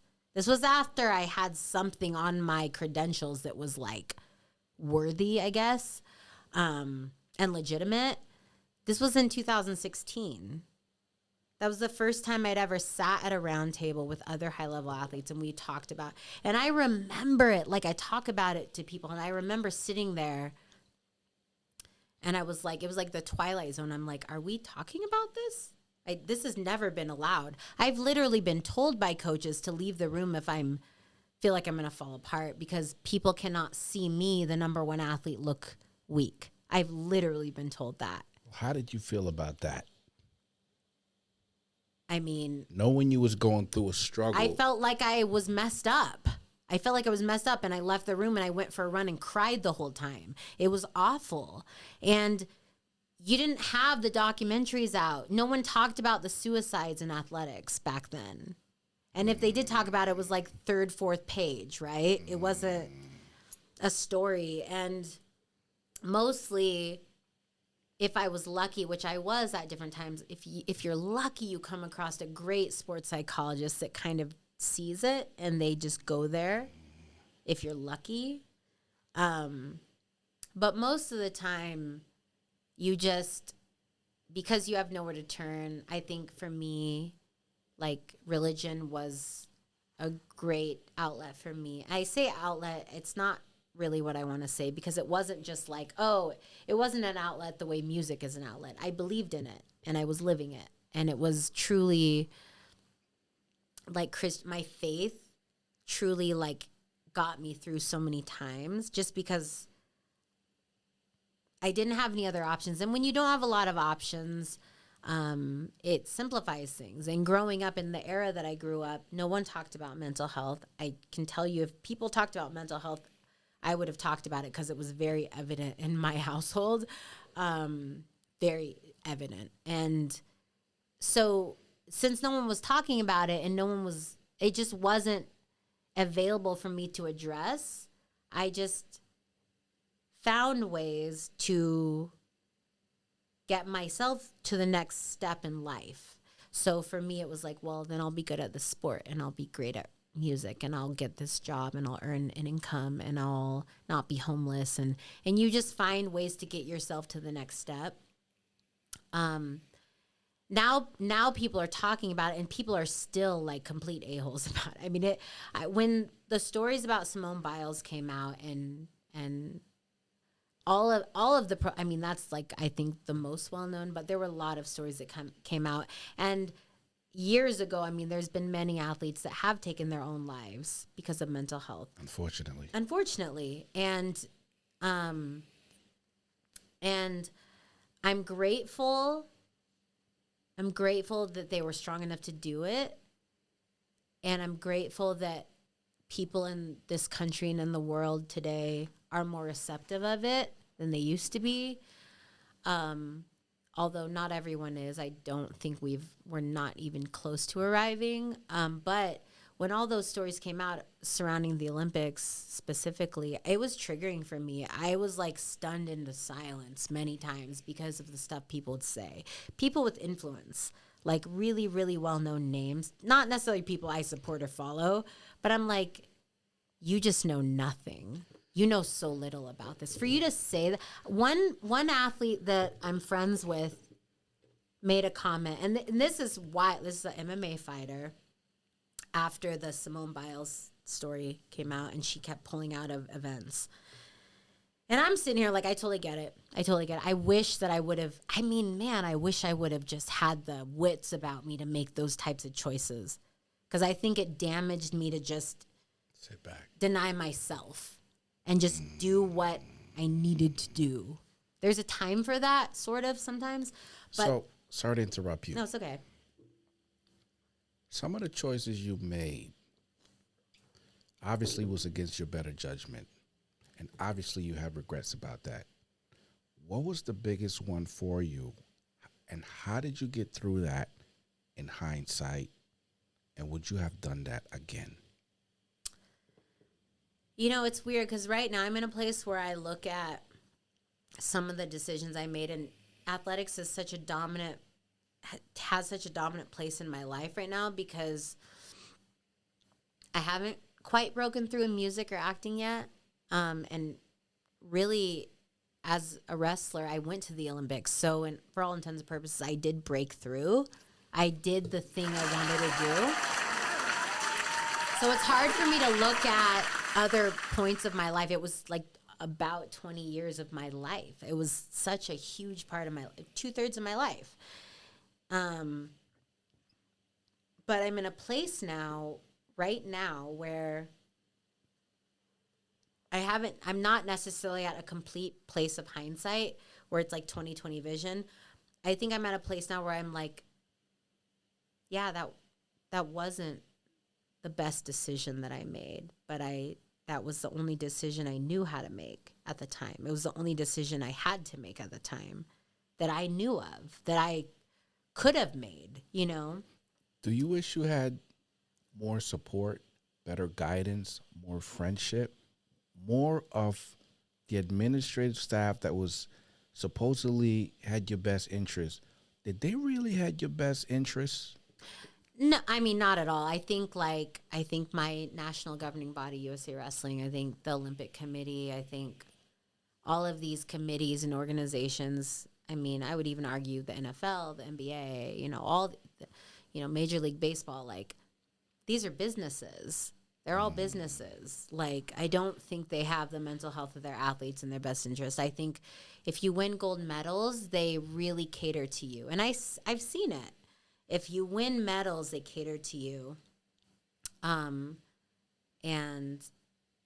otherwise, you're tolerated. But if you talk about mental health, I mean, I'm telling you, like, my coach told me to, like, leave the room. Like, my main coach, right after the Olympics. The guy that was in my corner, this is a person I respect, and I've always respected. So, I mean, you might as well have a parent telling you that. I mean, this person had become a parent in a way to me, you know? And so do I think they have that? I think no. I think some of it's ignorance and some of it's that they just care about it's the same reason why rich people fly to space instead of feeding the freaking poor on the weekends. Like, it's because people just care about the business more than it. And it's not, I don't know, it's a double-edged sword, because it's like, well, you can't just walk around only thinking about other people, and we're all different. We all care about different things. And there is a benefit in space travel. There's obviously, we are destroying our planet. We're probably going to need somewhere else to go at some point. But, like, I think it kind of is the same scenario where it's like, yeah, like, of course you care about medals. That's your job. But unfortunately, the people winning medals, some of us have stuff outside of medals. Did you feel alone then? And do you feel alone now in your battle with anxiety and depression? Then at that particular time, I felt very alone. But there was other reasons for that. It wasn't just mental health. And I did feel very alone. But it was magnified because I had just made the Olympic team where people celebrated me, and then you come back and then no one cares. And that's sport for you. I mean, that's humans. That's how we are. Right. We care 1 second and we don't the next. We're high-speed internet constantly. And but as far as right now, I think I have struggled with those feelings of loneliness, but I think a lot of it, I have support, but I think a lot of it is just I think part of it comes from the fact that I'm realizing how little people know. People really understand. And so I feel like it's more of a realization than it is like, you don't care about me. It's more like I'm realizing how little the most educated people know about mental health. And that in and of itself can make you feel alone. It's not so much that someone's doing something to you. It's more like if you go to war, if you're a Vietnam veteran and you come back in the 60s, nobody at home understands what you saw. And we know we know the stories. You read about the stories. You can look up the stories right now. It's not that anyone did anything to you. It's just they don't understand what you saw and what you went through. I'm not saying mental health is equal to an experience overseas in war or in combat. What I'm saying, I'm trying to relate this to something that more people know of. I think, it's really war veterans that are why we understand PTSD. I remember when it became a topic of conversation. I remember it. I remember being young and it making perfect sense to me. Of course they're traumatized. Of course they're traumatized. Like, I have no clue what they saw. Of course they're traumatized. I've spoken to many. My high school used to do a whole thing for veterans every year, and we spoke to them, and it made so much sense to me when they talked about the pain, even though I didn't get it. And now when it comes to mental health, which can be triggered by so many experiences, I think the loneliness comes from just like, this is just something that people don't understand for different reasons. You have a lot of athletes currently in the sport, all sports, that they feel alone. They feel like they have nobody. Even though they have people in their corner, okay?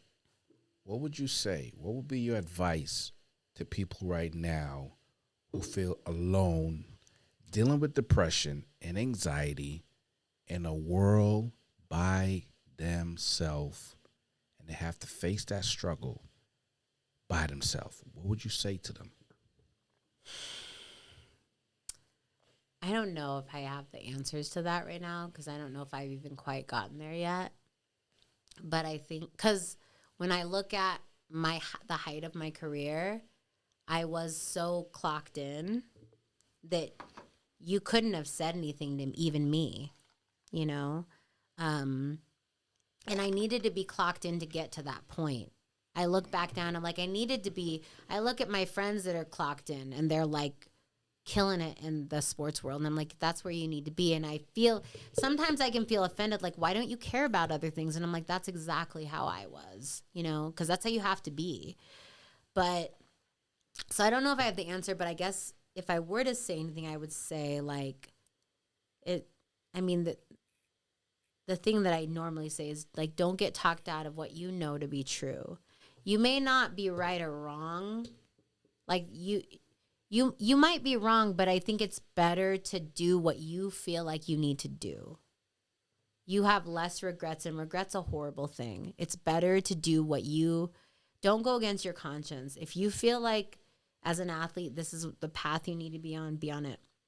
Also, I think definitely I would say with athletes, like social media doesn't matter as much as you think it does. And you really need to circle back to what your actual goal is. If you're trying to be famous, that's one thing. But if you're really trying to be the best in the world, that's another thing. Because if you're trying to be famous, that'll affect your mental health in a different way than trying to be great at your sport will. And I think I wasted a lot of time trying to be seen as an athlete. Not as much as others, but still more than I wish I had. I wish I had just not cared at all. But I cared on some level, and I wish I hadn't at all. Because being seen doesn't make you a good athlete.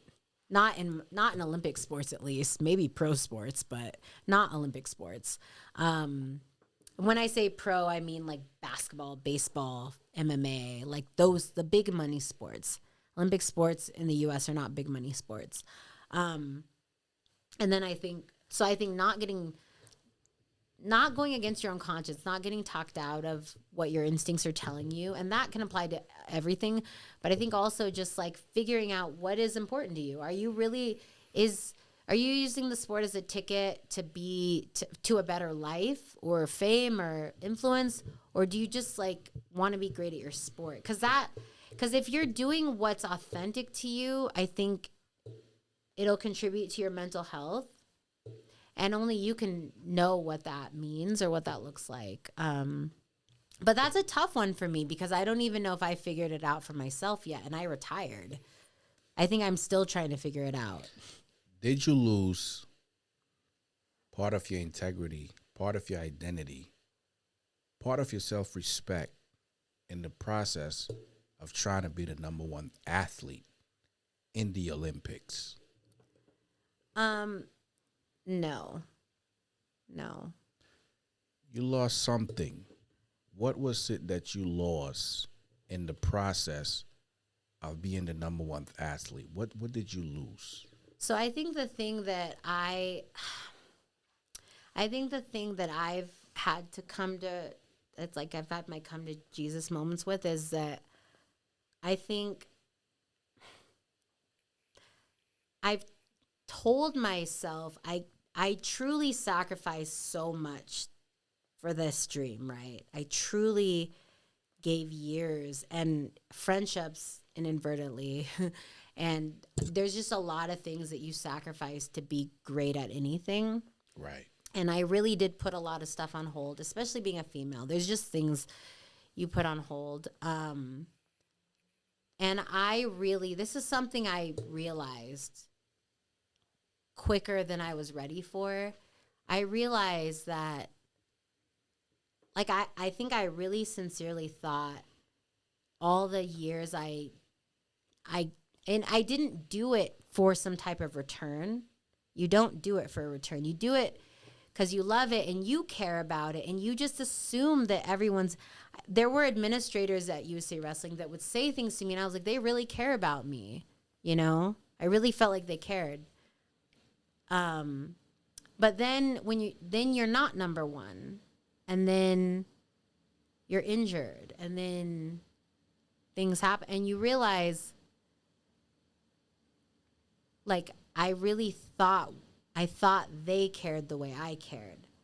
I thought they wanted me to be as successful as I wanted to be. I thought that we were all on the same playing field.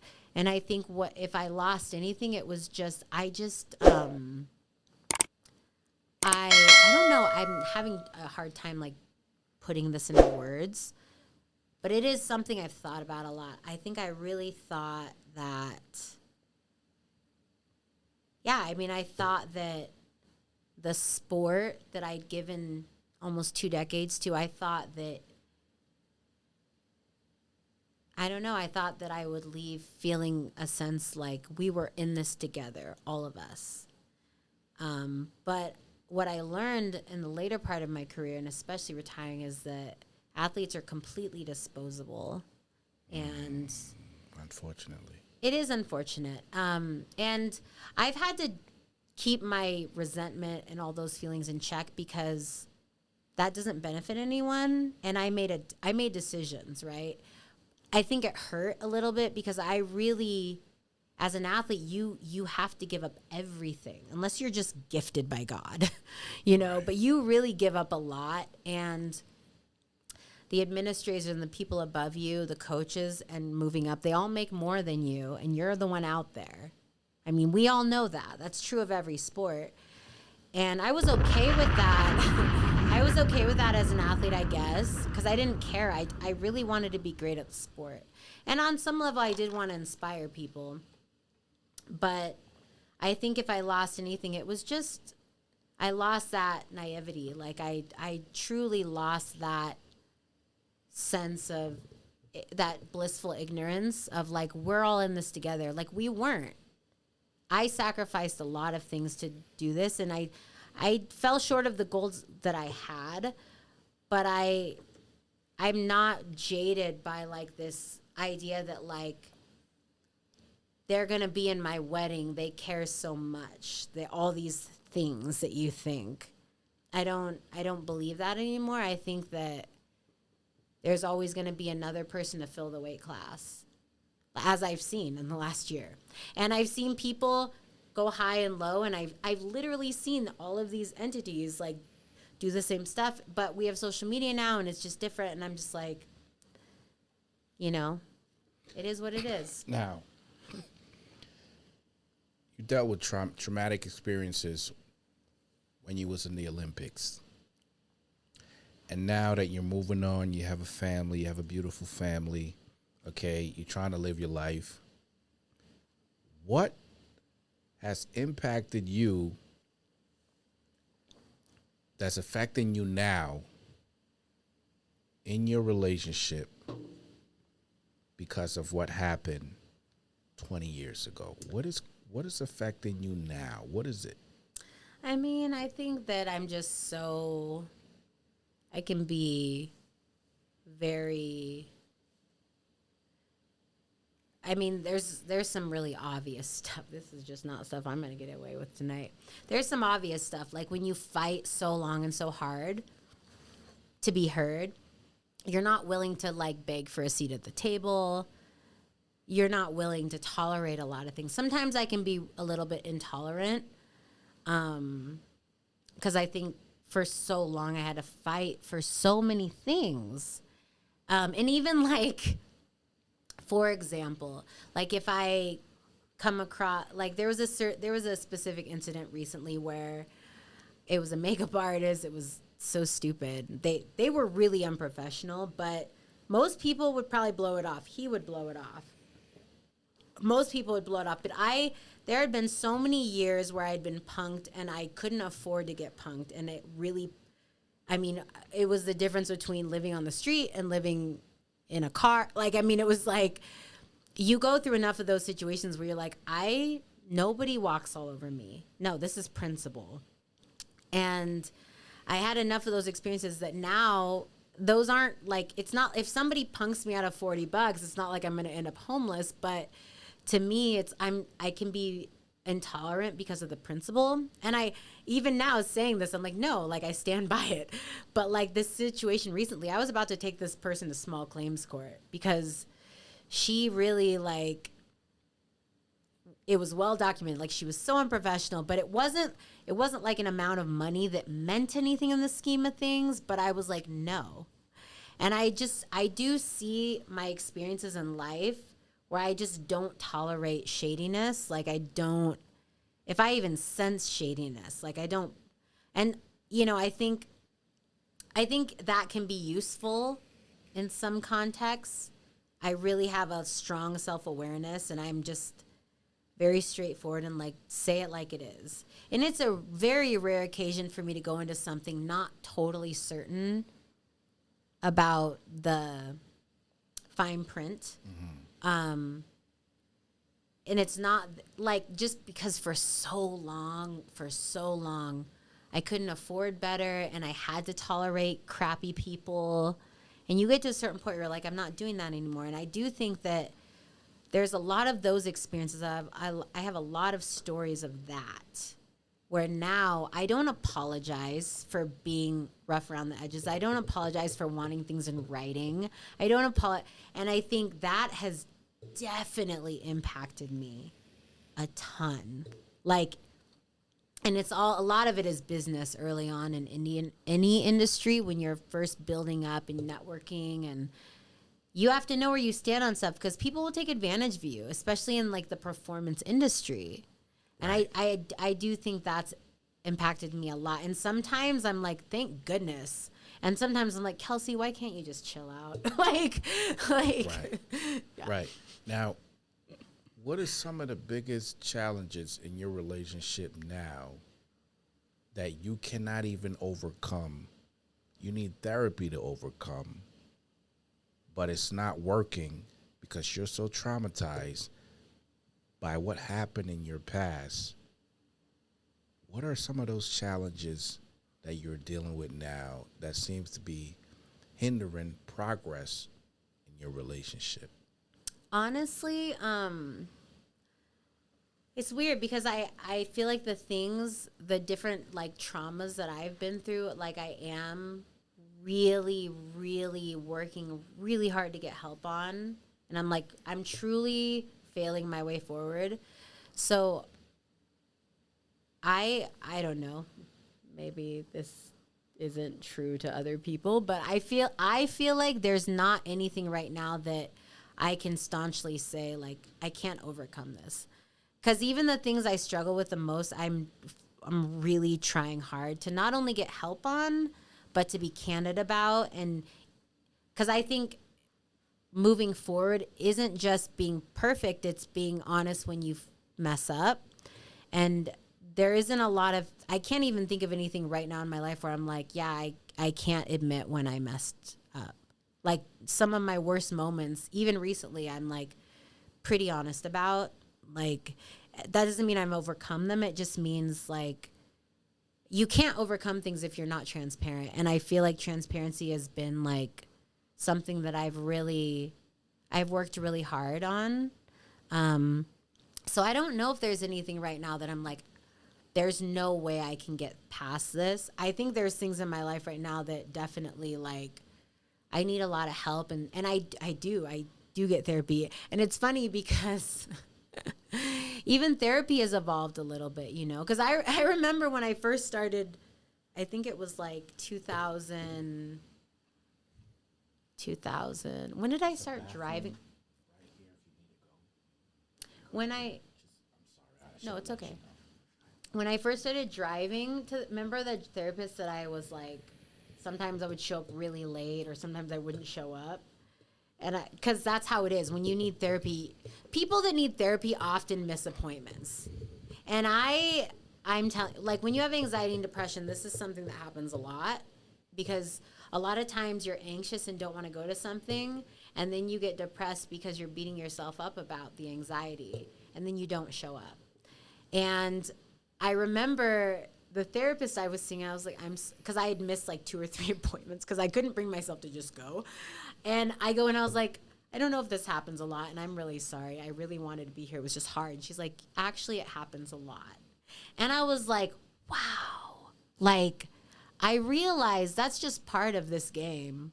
Right. So it's not, you know, I don't think that applies to everything. I don't think just showing up is the right answer for everything. I think we want to say just show up to a lot of stuff, and that's not true. But I do think when it comes to like certain mental health categories, showing up is so huge. Like, right. You know. Now, are you your biggest supporter, or do you have someone else that you would give that credit to? I don't think I'm my biggest supporter. If anything, I'm kind of self-deprecating. I'd say he's a pretty big supporter of me. I would say he doesn't understand everything, but he supports me. I think he probably, him and then like my coach that I've talked about a lot. He's one of the few people that like literally still comes to my house and like checks in. Like it's, whereas a lot of people in the sports world, once you retire, that's kind of it. Right. You know? Right. But it's funny because as much as I recognize my own skill sets and my weaknesses and strengths, I actually don't think I'm my biggest fan. I actually think I'm probably like maybe 3rd or 4th on the list. Now, if it wasn't for therapy, if therapy did not exist in this world, where would you be mentally, and how would that affect your relationship with your family now if therapy did not exist? Like for anyone or just for me? For you. Okay. I think I would probably be journaling and reading a lot more than I do, which is what I did before I had therapy, as I just wrote everything down. Yeah, I think if you don't, which I didn't for many years, when you don't have the option to get help, you don't think, oh, I'm not getting the help I need. You just find the next outlet. You find the next thing. I don't know. It's weird. When you don't have a lot of options, your options are simple. So I heard this quote in a show recently, and this woman, it was Nicole Kidman playing this Russian woman, and it was kind of a stereotypical thing to say that I don't totally agree with, but I could see where it was coming from. And the character made a comment like, in the old days, people were too busy working to be depressed. And I was like, that's not totally accurate, but right? Because there's some truth to it. It's like people were working too much, but we just didn't talk about depression. It's not that people weren't depressed. Because you can see, just look at people's families. It was there. We just weren't dealing it. We were denying it. And I just thought it was so interesting, that comment, because most of my life, until really the last like 2 or 3 years, I worked multiple jobs at a time most of my life, as an athlete, really. And And it sucked. And I remember so many times thinking, like, I just wish I could just, like, sleep on the weekends like a normal college student. I remember thinking, I wish I could join a sorority, but I, like, couldn't afford it. And I didn't have time for it anyways because I was always working. And when I wasn't training and going to class. And which is a lot of people's situation, you know, but I wasn't working to have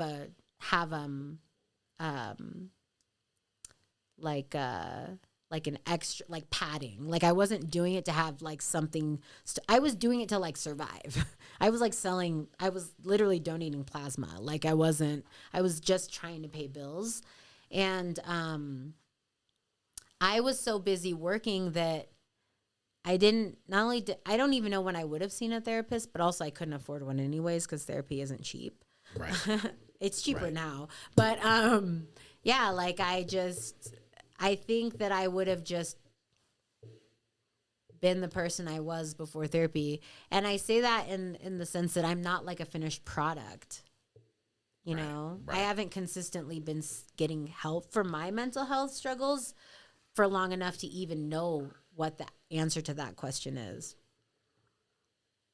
In your relationship, in your marriage, are you in love? Or are you just there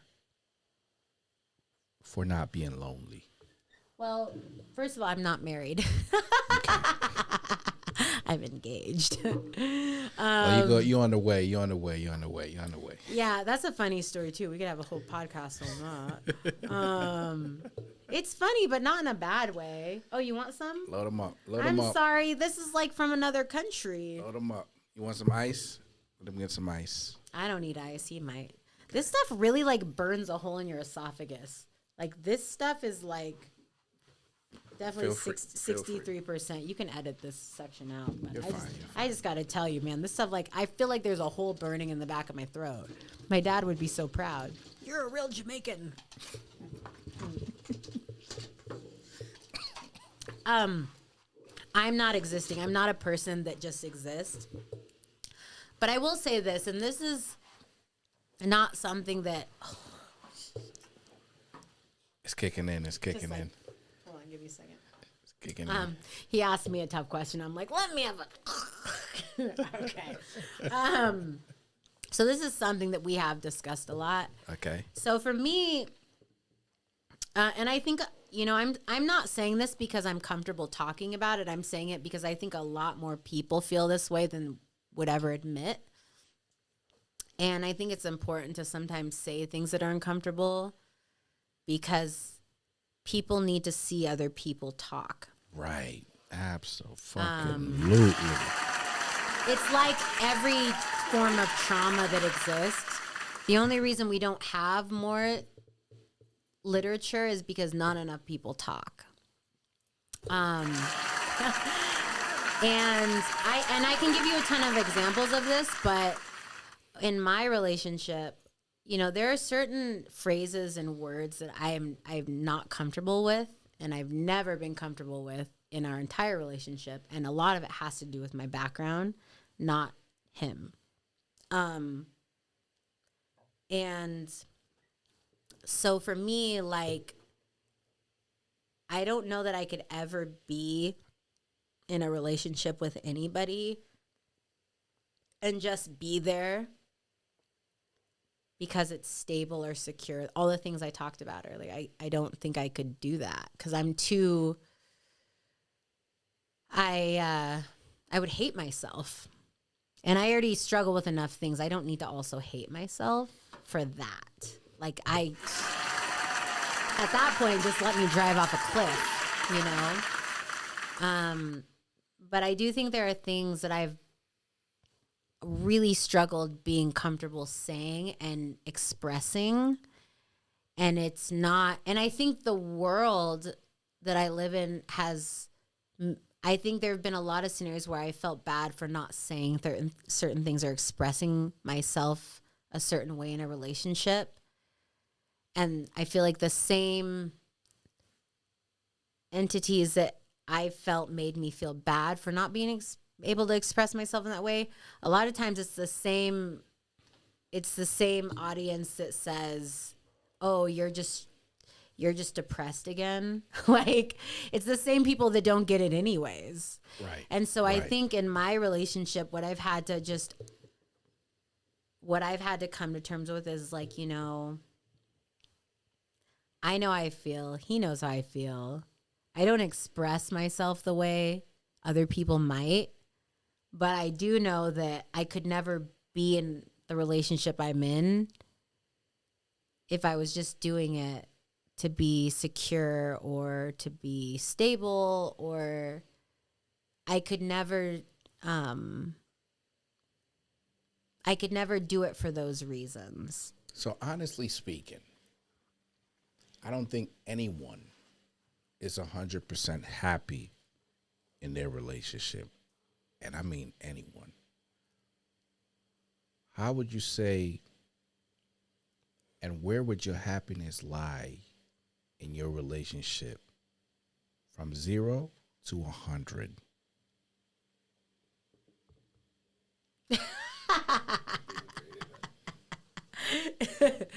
I think like right now,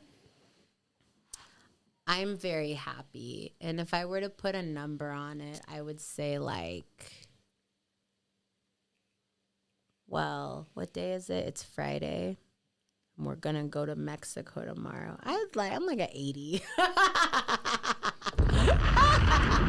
No, and this is why I think 80 is generous in some sense, and then it's probably not generous in others, because I feel like there's a lot of empathy and caring and serving in our relationship, but I think there's just I mean, if we're specifically talking about mental health or like communication or understanding each other, the number might be lower just because there's a lot of things we don't totally understand about each other yet that we're still like getting and seeking help on, like actively. But then there's things that we're like, we really try to make each other happy. Like we really do make an effort and we want to. So that number kind of fluctuates, but I think that range is there. And then there's things there's just personal things we each need to overcome at some point that would probably up the number. We all struggle in relationship. We all struggle to make our partners happy. And we all fall short. Mm-hmm. Okay? Now, that lack thereof can cause a lot of friction. It can cause a lot of frustration. Sometimes it can be a breaking point. Okay? From 1 to 100, where would you say, what would you say your biggest frustration in your relationship is? Is it the sex? Is it the communication? Is it both? I think it's communication, which I know is a very broad term that a lot of people say, but I think there's certain things that like my partner, I feel like truly doesn't innately understand. Like, and what I mean is this, like, there's certain things that I'll say, I wish you would do better at this because this really like triggers me, or this really causes stress. When I say stress, I mean anxiety. And anxiety for me is not, I'm just overwhelmed. No, anxiety for me is I can't leave my house. Wow. Like I can't leave my house. Like wow. And if I can't leave my house, we just had an experience like this recently. It wasn't like it was his fault, but that's when somebody struggles with anxiety, there's a spectrum. And when you really struggle with anxiety, like the way I struggle with anxiety, like if I'll find reasons to not, it'll mess up my things that I need to do outside of my house. Like it will affect me in the world. And so when I say things like, when you don't do this, it causes anxiety for me, I think sometimes he hears it as like, you just don't like that I'm like this. And that's not it. Like, it's not that. I mean, I don't like that you don't fix the toilet paper dispenser. Like, I wish it were fixed. I wish that you would, like, wipe your counter off and put the toilet seat down. Yeah, clean your freaking mirror in your bathroom and, like, vacuum the floor. And, like, those things I don't like. That's not what I'm talking about. I'm saying there's certain things that cause true anxiety in me where I'm like, I cannot even do anything else until this is settled. And if you don't do it, I'm going to do it, which means I'm not going to do the other thing I'm supposed to be doing 10 minutes ago. And that I would say is, I think I'll say communication, but it's more specific than that. It's more of like an understanding, like a true understanding of the other person. Because also, I think this happens a lot in relationships too, because I'll say something, I just wish you would just do this. I don't think it's that complicated. And he'll hear it as like he doesn't do anything right. And I'm like, I'm literally not saying you don't do anything right. I'm just saying, clean this. like, why are you making this like I hate everything about you? That's not even what I said. It would take you 15 minutes to do this. Just freaking do it. You are like making me curse Jesus right now. Just do it. And to him, it's like, why do I do anything? And then he goes to bed. Like, this is real life for us. And so, like, this is my interview. You can talk to him later. Have a shot if you want. But that's real talk. Like, so I say communication, but that's what I mean. Like, when I say communication, I'm like, I'm saying something, but he's hearing this. He says something and I hear this. But I think for me, there's the mental health aspect. And then for him, there's that he's a man and he feels like the things he's good at, he feels like he's not, the things that he takes the most pride in, that he feels so great about.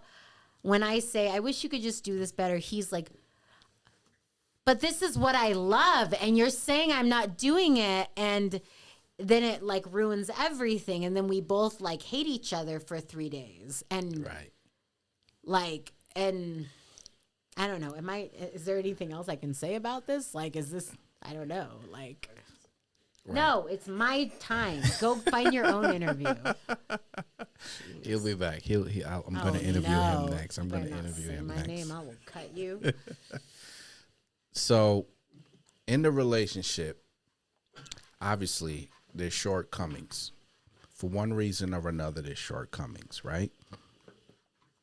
And that should frustrate the shit out of you, because it's not what he does, it's how he really understands what you're trying to communicate to him, right?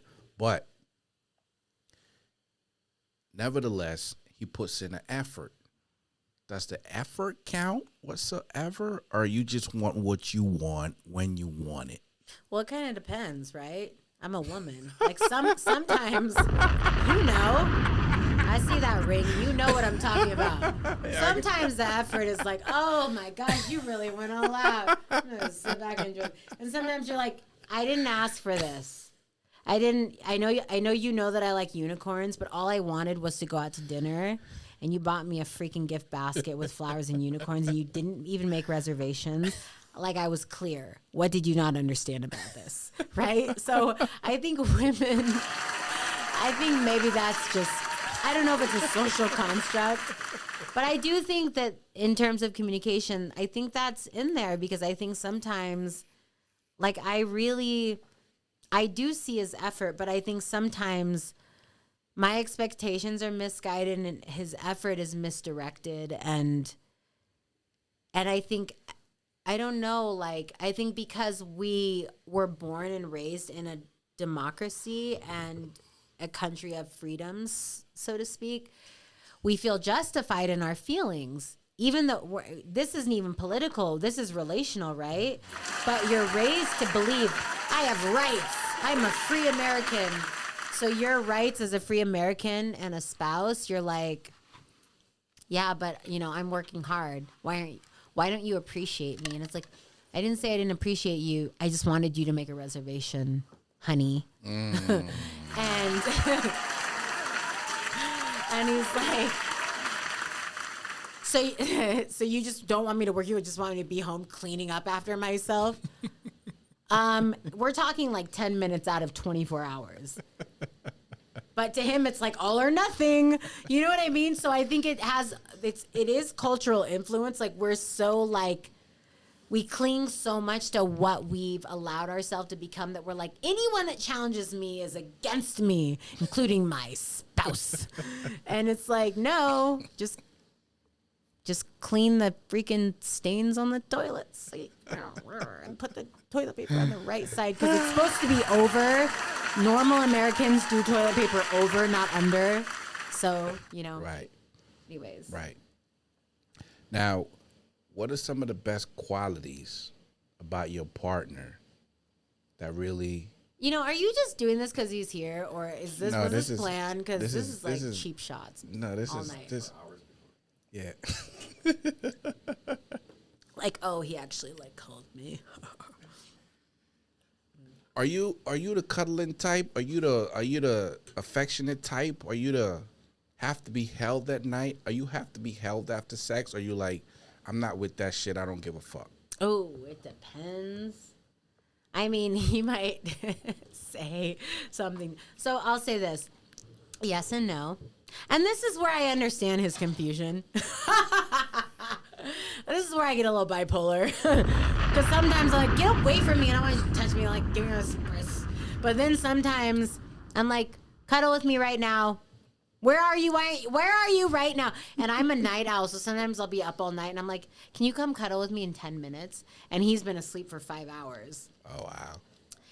No, this is real. Like, because I really am just like a night person. And that's also, it is a symptom of my anxiety because I feel like I need, if I do this, I'll feel better. I think there's a lot of people that do this. I used to say I'm just a night owl, but I actually think it's a symptom of anxiety for me personally. Okay. But so I'll be cleaning the whole house and doing 7 loads of laundry and I'll finish a song and I'll send 17 emails and it's crazy. I'll get a lot done between 12:30 a.m. and 3:30 a.m. It's nuts, right? And then I'll message him and he's in the thick of sleep even though he has to wake up at 5 o'clock and I'm like, cuddle with me right now. Make sure you're not dirty and smelly. Are you a workaholic? Obviously, that's a yes. Yeah, but I think we all are in our own way. Right. And I think that can be tricky sometimes too because I go all in everything, but because of the youth of my career right now, it's I don't have a lot to show for it. So that can be discouraging too, right? Right. But as an athlete, I always overdid it. People would tell me all the time, but that's just, you do what you know. Right. Now, how does that affect your relationship? Does that interrupt fuck time? No. Never a fuck. I feel like his work schedule does more than my work schedule. Definitely. I mean, I'm around. He's not always around. Okay. I didn't expect this. Just so you know, we didn't talk about this last time. So sorry. He's all if you study, behave physical, he's not comfortable with this. I'm like, well, yeah. Don't mind me. I'm all over the place. It's okay. I mean, this isn't what I thought it would be. It's not as political as the last time, but it's definitely, we're getting into it. Right. When he said family friendly, he meant something else. Right. A different twist. Totally. Okay. You guys okay? We're good. Okay. It's hilarious, and we've had drinks, so lucky you. That's probably why you do this. Yeah, refill them. Give him another one. Dude, this is Jamaican rum. You're not going to be able to drive. And I don't want to drive. You better go talk to your son, who's underage, breaking the law. He'd be all right. Yeah, but he's Asian, so his face looks like he's 12 no matter what. So he really has to do it right, or else we will get pulled over. See it it's too Asian. They won't care. They're he's a girl, man. Yeah, they let him go. They're gonna let him go. I just got to be in the back seat because I'm the only not white person in the car. Yeah, you guys blend right in. Yeah. You blend right in. Okay, now, who is the party animal in the relationship, or Who's the person that always wants to do adventurous shit? Me. You the- Absolutely. You the adventurous person. Yes. Stuff I would not even talk about tonight on air. Yeah, we're gonna schedule that for another That's round. a different day. That's a we got to different sign an NDA or something. I come up with some weird stuff. I will say there has been a few times. So because he's more of the social person and I'm an introvert, there have been a couple times where, like, I remember we were on a trip and his kids were with us. The kid and I'm an introvert, so I don't want to go down by the pool and party with everyone. I'm like, don't talk to me. I want to get drunk alone in my room. It's weird. This guy, I remember that there was one particular night we were at Rocky Point with the kids, and they come up and they're like, Dad's drunk. He's downstairs. I'm like, oh my God. I was like so mad. I'm like, really? It was innocent. It was fine. Because Rocky Point is actually pretty safe for like tourists. And I go there all the time. right? It's great. It's great. Yeah. And I was in the room. I had a few sips myself, but he'll just go down there and just make friends with people. And I'm like, why do you trust people? You're about to wake up with no liver. And they come up and they're like, we probably need to go get Dad. And I'm like, oh my gosh, this is embarrassing. So like every now and then, because he is such a straight edge kind of guy, conservative, like look at him, you know? Yeah, nice guy. Nice guy. But he sometimes goes a little crazy. But me, I come up with the weird stuff, which that's what because sometimes I'll be like, I don't understand why we're together. And he's like, well, it's never boring with you. Like, that's true. I consider myself a creator. I didn't realize I was so creative in those ways, but Right. Now, what are some of the things you do to keep the relationship exciting? well, I told you I was gonna sign an NDA if we're gonna get crazy. So no, I'm not. I told you I'm aware. You but coming back. You coming But I back. will say that I will say this. I do constantly need us to change up things constantly. Wow. Like, you know, I will say when we first met each other and we weren't really in a relationship, and it evolved, I will say that I've always been that way. And I think being an athlete, I traveled a lot. And so I was used to changing my scenery a lot. And Right. and I think it did help me in the things that I struggle with. It helped me to have a fresh place constantly. And it wasn't like that for him. He was in the same tumultuous scenario day in and day out. And it was like, he thought that was going to be his life. And then he met me, poor guy. And then, you know, we got together and, you know, I think, you know, I'm a traveler, and it's not even that I want to just travel all the time. It's just sometimes I just need I need something different. I just need things to be different. Even if we drive to Sedona or whatever, I just need a change. It helps me. He doesn't necessarily like need that, but he'll jump on board with me all the time, and it's fun. Like, we have a lot of fun memories of these types of experiences, and we've learned a lot about ourselves on these trips and on these experiences, and some crazy stuff. That's part 3. Yeah. Yeah. So now you're engaged. Is there a date set in stone?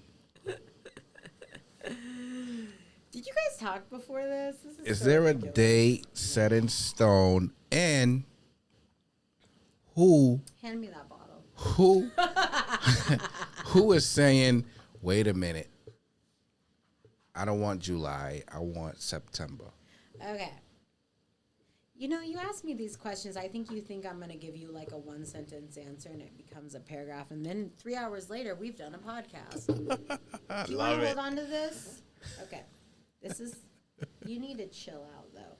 Okay, so here's the deal. I've always had a weird opinion of marriage since I was 6 years old. My parents divorced, or 5. I didn't cry when my parents divorced. It was weird. Like, I was like, oh, this is what adults do. They divorce at like 5, 6 years old. It was weird. It was weird. Wow. I don't remember a lot of stuff at that age, but I remember really having that thought. I didn't cry. I was like, oh, so we're like everybody else, whatever. And I always wanted to have kids, but I was like, I don't know if I ever want to get in a relationship. And then I had a high school sweetheart, and that ruined me, I say. But I love marriage, and I love engagements. I love weddings. I've been in way too many weddings, and I've worn the hats of many bridesmaids. But I think right now, and I feel so bad about this, I do.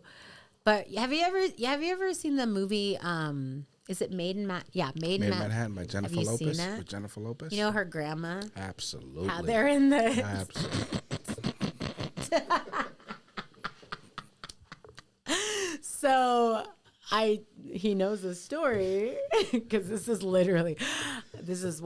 how I explain it to people. I'm like, listen, you know the grandma, how they're like in the old people home, and they're like 97 and like really old, and suddenly the grandma's like, I realized yesterday that he's been taking care of me all this time, and I need to marry this man. And they've been engaged for like 67 years, and I don't even know if the math adds up.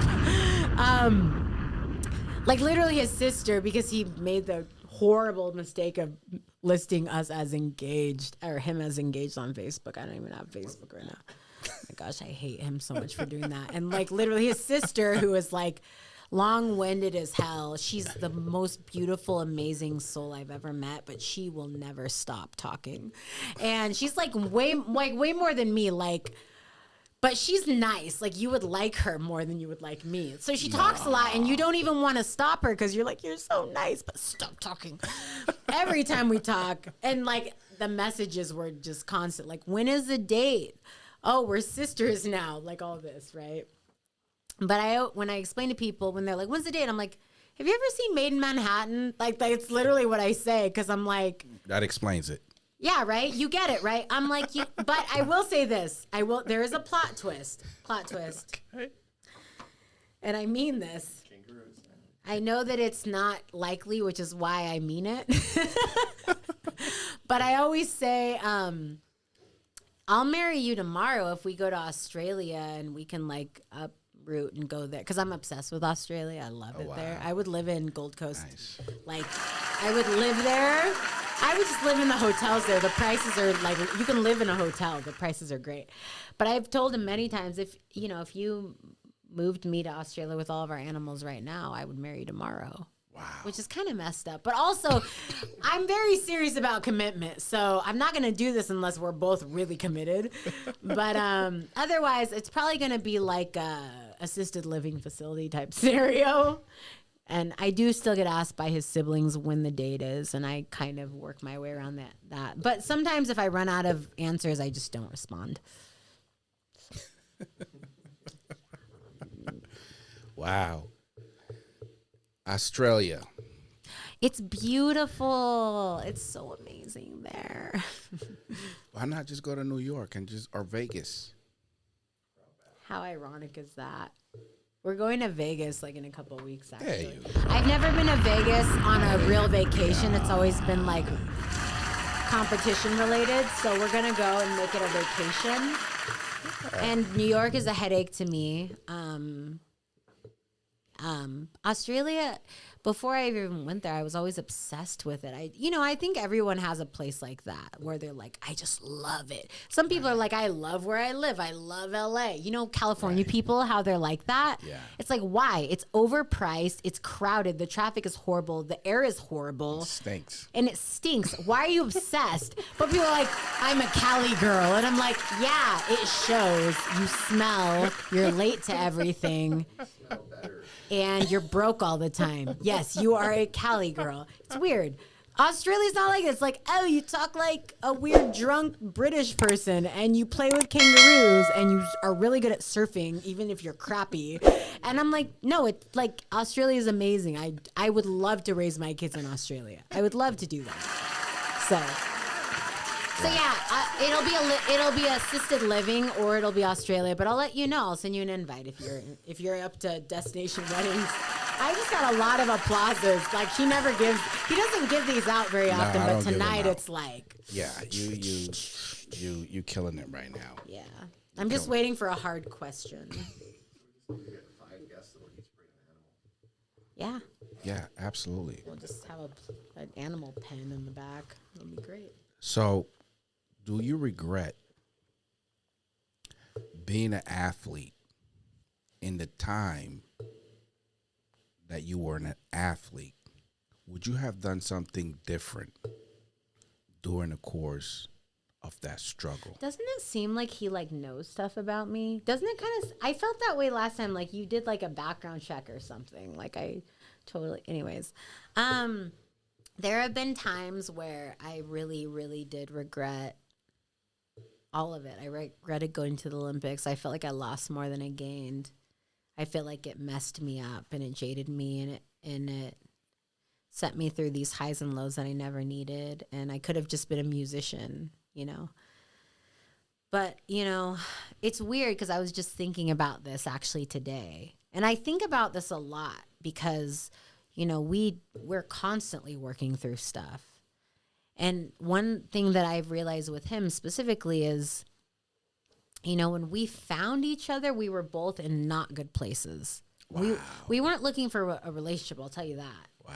He was in a relationship when I first met him, and I was just damaged, really, really damaged in all these ways.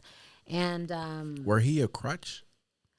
I think we were just looking to have certain Needs needs fulfilled. fulfilled. Exactly. Gotcha. Are you a mind reader? Maybe that's what it is.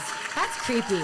Listen, if you're a mind reader, I'll pay you to do a reading. Like, but let's just say what it is. Because if you do like tarot cards and stuff like that, we can do like a separate session after this. Because I've been actually thinking about that. But and there were times even in our relationship, even in the early days where I was like, man, if I would have just done that differently, I would have never been in this situation. And I've had these thoughts so many times. But you know, I will say like in the last like 6 to 12 months, you know, there are things I wish I had done differently for sure. And there are things that I regret. I mean, what kind of adult, what kind of person of character looks at their life and people are like, no regrets. I'm like, okay, so you never made a mistake. So what did you ever learn in life? If you never made a mistake, what did you ever learn in life? As painful it is, most of the lessons I learned in life were when I made a mistake, and I hate that, but that's what it is, right? But the crazy thing is, I realized I'm not at a final point in all this, but I've consciously thought about this. Like, I cannot imagine my life not with this person right now. Like, I cannot imagine. And if anything had happened different in my life, and he knows this because I've said this, if anything had happened different, we would not have been together. We were both in places in our life where it was like as low as it could have gotten at that point. Like, if anything had been better, we wouldn't have found each other. I really believe that. So, you know, I think, you know, if anything had been better, I don't know that we would have found each other. And it's kind of that bittersweetness of life where you're like, all that led me here, and I'm grateful for that. And it's weird because there are things I still look back and I'm like, I wish it had happened differently. But you know what? I cannot imagine my life different right now. So, you've been in other relationships. God damn it, you pulling the big gun out. Okay. Literally, but I'm pulling stiff. the big gun out. Sorry. You're fine. Listen, so you've been in other relationship. Is this too loud? Sorry. You're fine. What is the difference between those relationship and this relationship? I think the difference is me, honestly. I think Were those relationship a waste of time, or were No. those? no, I learned. I definitely learned. even in the like there was another relationship I was in before him that was it was long distance, but I would say it was my most serious adult relationship, and it really kind of wrecked me. Because even just going into it and coming out of it, I was so desperate to just be with one. I was definitely one of those women that, like, I just wanted so badly to be with somebody. And I just, all these little things, like, I can't even go to anything because I don't have anyone to go with. And it's like, and I think part of it too was like a lot of my peers were in relationships, and I just was so sick of being alone, and I felt like something was wrong with me and whatever. And so I was just willing to go through anything to not be alone. And a lot of people go through this. And so it's interesting now, though, because now I feel like I'm so comfortable when I am doing things alone in a way I never was before. Like now, like, you know, there's things I don't like to do. There's things I struggle with doing because of anxiety or whatever. But in terms of like, if I go, like, I'll go to the movies alone. It's like, my friends think I'm weird. I'm like, no, it's like the best thing ever. Whereas before I might have been like weird and embarrassed about it. And I'm like, no, it's great. Nobody interrupts you. He's not snoring because he fell asleep, which happens all the time. It's therapeutic for you. It's great. You're just sitting there eating and laughing and being whatever you want to be. And that actually, before we started seeing each other, that was like what I did. I would go to movies by myself. Wow. And I remember because I lived in Phoenix, and I would go to this theater on like 3rd Ave or 3rd Street or whatever, downtown Phoenix. It was like super sketchy. I don't know how I'm alive today, actually, because it's kind of weird. But I would go, and there'd be like 3 other people in the theater, like a huge theater. It wasn't a dine, it was just like a normal theater. And I'd be like, oh, we're all here alone. This is great.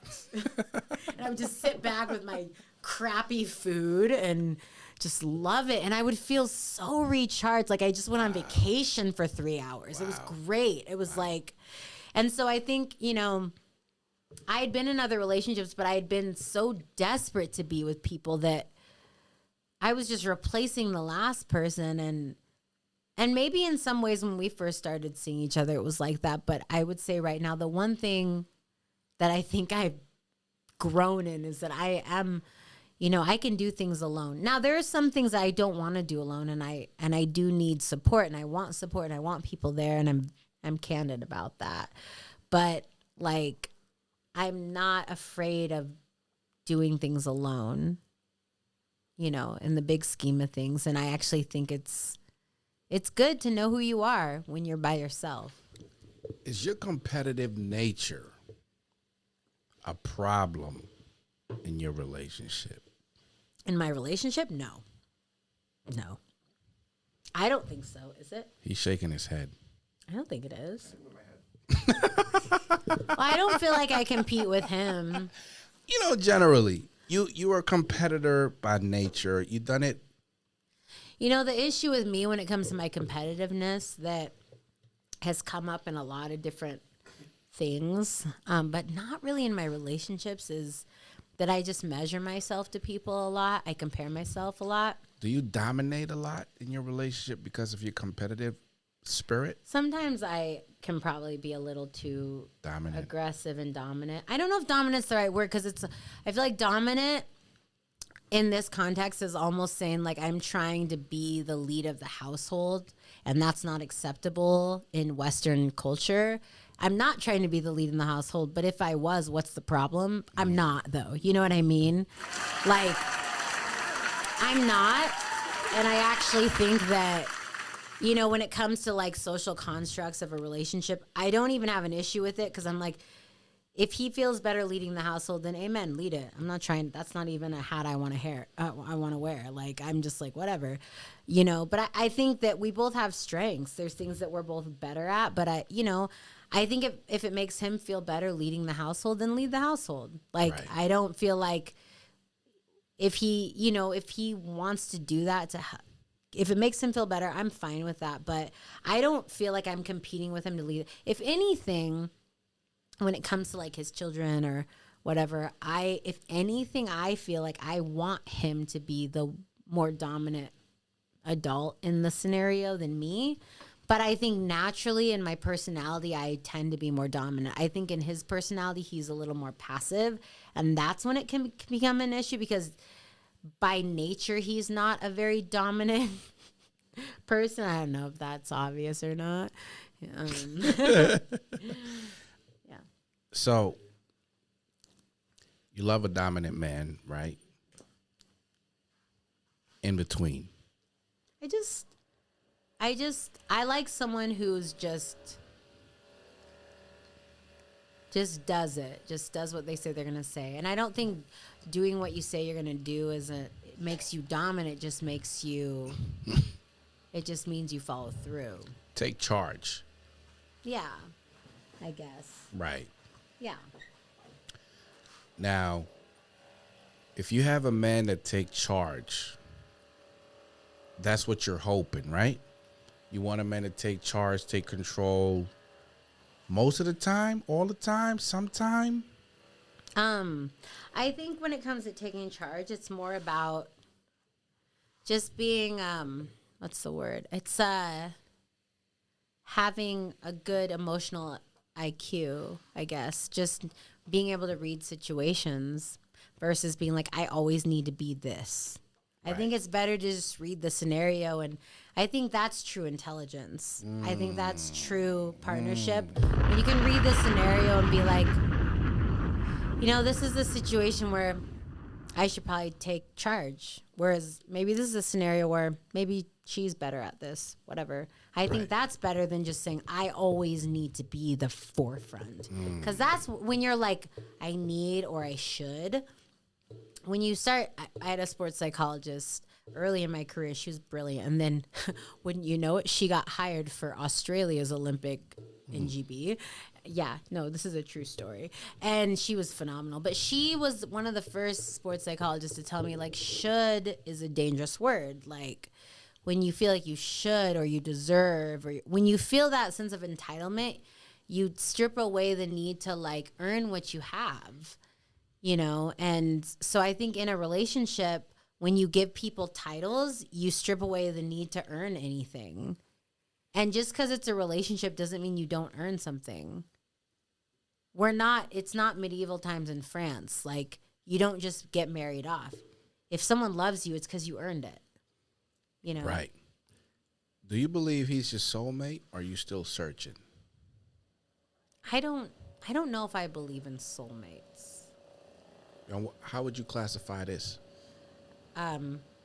Really phenomenal chemistry. What? I think maybe he thinks we're soulmates. I don't know if I don't know. You don't believe in soulmates? I don't know if I do. I just Why? don't. I don't know. You don't believe in the universe? I do. Well, can I ask you a question? Sure. Are you a Christian? I am. So, where in the Bible does it say you have a soulmate? Well, I don't recall that being in the Bible. I'm not trying to be a jerk. I'm just saying when you and that's all I'm saying is, like, if you look on your foundational beliefs, like, it's cool if you believe in soulmates. It's just that the belief in soulmates is just something you believe. It's not right or wrong. It's just something you believe in. And, I am not my life is not practicing as a Christian as far as I understand Christianity, but even if I did or didn't, I don't necessarily know. I think the idea and concept of a soulmate is amazing, but no one has ever shown me anything to prove that it's real. It's just something that makes a person feel good, I think. And that's okay. If I'm high enough on THC and I have a couple shots of this Jamaican rum in me, I'm going to be like, you are my soulmate. Come to mama. We are soulmates. But, like, right now, I'm just kind of buzzed and I have a cramp in my hamstring. So I don't know if I believe in soulmates. I believe in this hyper bolt for sure and this Red Bull. But it's just like marriage. I'm not against marriage. I just don't actually know if I'm going to actually do it. And I've even told him, I'm like, we can probably do a ceremony. I just don't even know if I want the government to tell me when I am something and I'm not something. Wow. And it's not. I'm So- not even anti-government. I voted. It's just where I'm at, and it's, So- whatever. Are you apprehensive about marriage? I am, for sure. I think people that don't jump into marriage are most likely apprehensive about marriage, for sure. Do you believe in prenuptial agreement? Yes. Damn, that was quick. Well, I don't think it's something we would need. Right. But it's funny because I've told him, I was like, I've told him this, and if you want to ask him his opinion, you can ask him on a different day. I'd rather not be here. But I watch way too much crime TV. I'm like, I've told him, I was like, I don't want you to take any life insurance out on me. I've told him these things. Really? I've sat down. My dad and I watch Forensic Files for hours every night. He knows this is true. I've watched way too much crime TV. I'm way too untrusting of people. And it's not even myself, because I feel like I'm a pretty straightforward person. But you watch enough crime TV and you have an obsession with that type of, I really love criminology, and I just feel like I don't like anything that provides temptation. I'm going to share a story with you really quick, because I know you have a question, but please just keep it there, because I really want to finish this thought.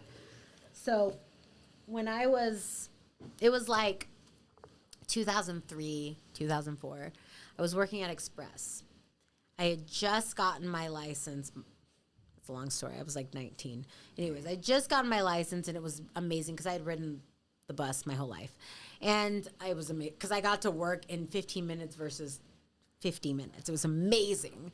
And I was very broke, and I could afford literally 2 pairs of pants and 3 shirts to get to my retail job.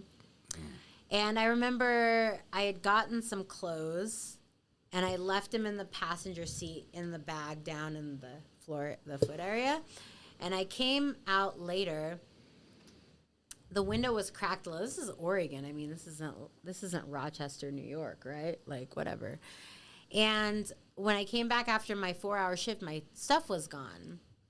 It had been stolen. And I remember I was very, very involved in my ministry at the time. And I remember somebody that I looked up to as a mentor had said to me, and they weren't being facetious or anything. They were just I was really bummed out because I was pretty broke. It was an investment for me to buy work clothes at that time in my life. Wow, it was tough times. It's just what it was. And this individual said something along the lines of man, that's tough. And they weren't trying to be a jerk. I did not take it that way, but they were you never want to leave temptation to somebody who might take that temptation, Wow. And what they were trying to convey to me is that sometimes when people steal, it's not that they're bad people, they're just desperate people. And sometimes they need it. And sometimes it's not for anything bad. I don't really know. We didn't get into it. It could have been some woman from a halfway house that had an interview and they were desperate. Maybe they're I'm going to go to the mall and maybe I just need clothes. I need this job. I have kids. I don't know. Whatever. In my empath mind, I was I just can't leave stuff in the passenger seat of my car, even if it is Clackamas, Oregon. Right. And so I think and then of course, over the years, I've developed an obsession with criminology, and I really am. It's not just a show. I really do get really into this stuff. But I really think that even in relationships, I try not to leave a lot of opportunity for that type of temptation, because unfortunately, historically and statistically, when there is a death in a relationship scenario, it's very often the partner or spouse. And that's why they always consider the partner the first suspect. And so it's messed up because he doesn't think that way. I think that way. And my dad thinks that way. It's disturbing. My dad and I are so similar. I didn't even grow up with my dad. He didn't raise me necessarily. And so it's disturbing because we're both when I told my dad, yeah, I didn't even want him to take out life insurance on me. My dad was yeah, I would never want that. I was I know. We were so in agreement. And Dana, he's just not he's not like that about it. he looks at it like I'm looking out for you. I'm like, no, I don't want any part of that.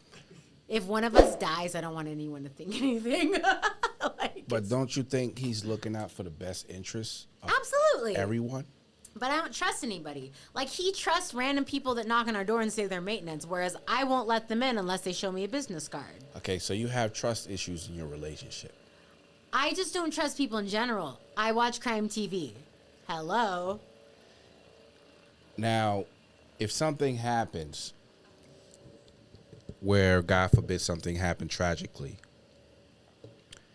and he looks back at it and say, man, had I just followed through with this life insurance, it would benefit us in the long run, as opposed to me having to tap into something else to get us through this hardship. Well, the cool thing is he went ahead and he does that stuff without my he does a lot of things financially without my permission. Do you think obviously you don't believe in certain things. You guys have... We have differences of opinion. Obviously, sure. right. Yeah. But you still support Yeah. what that...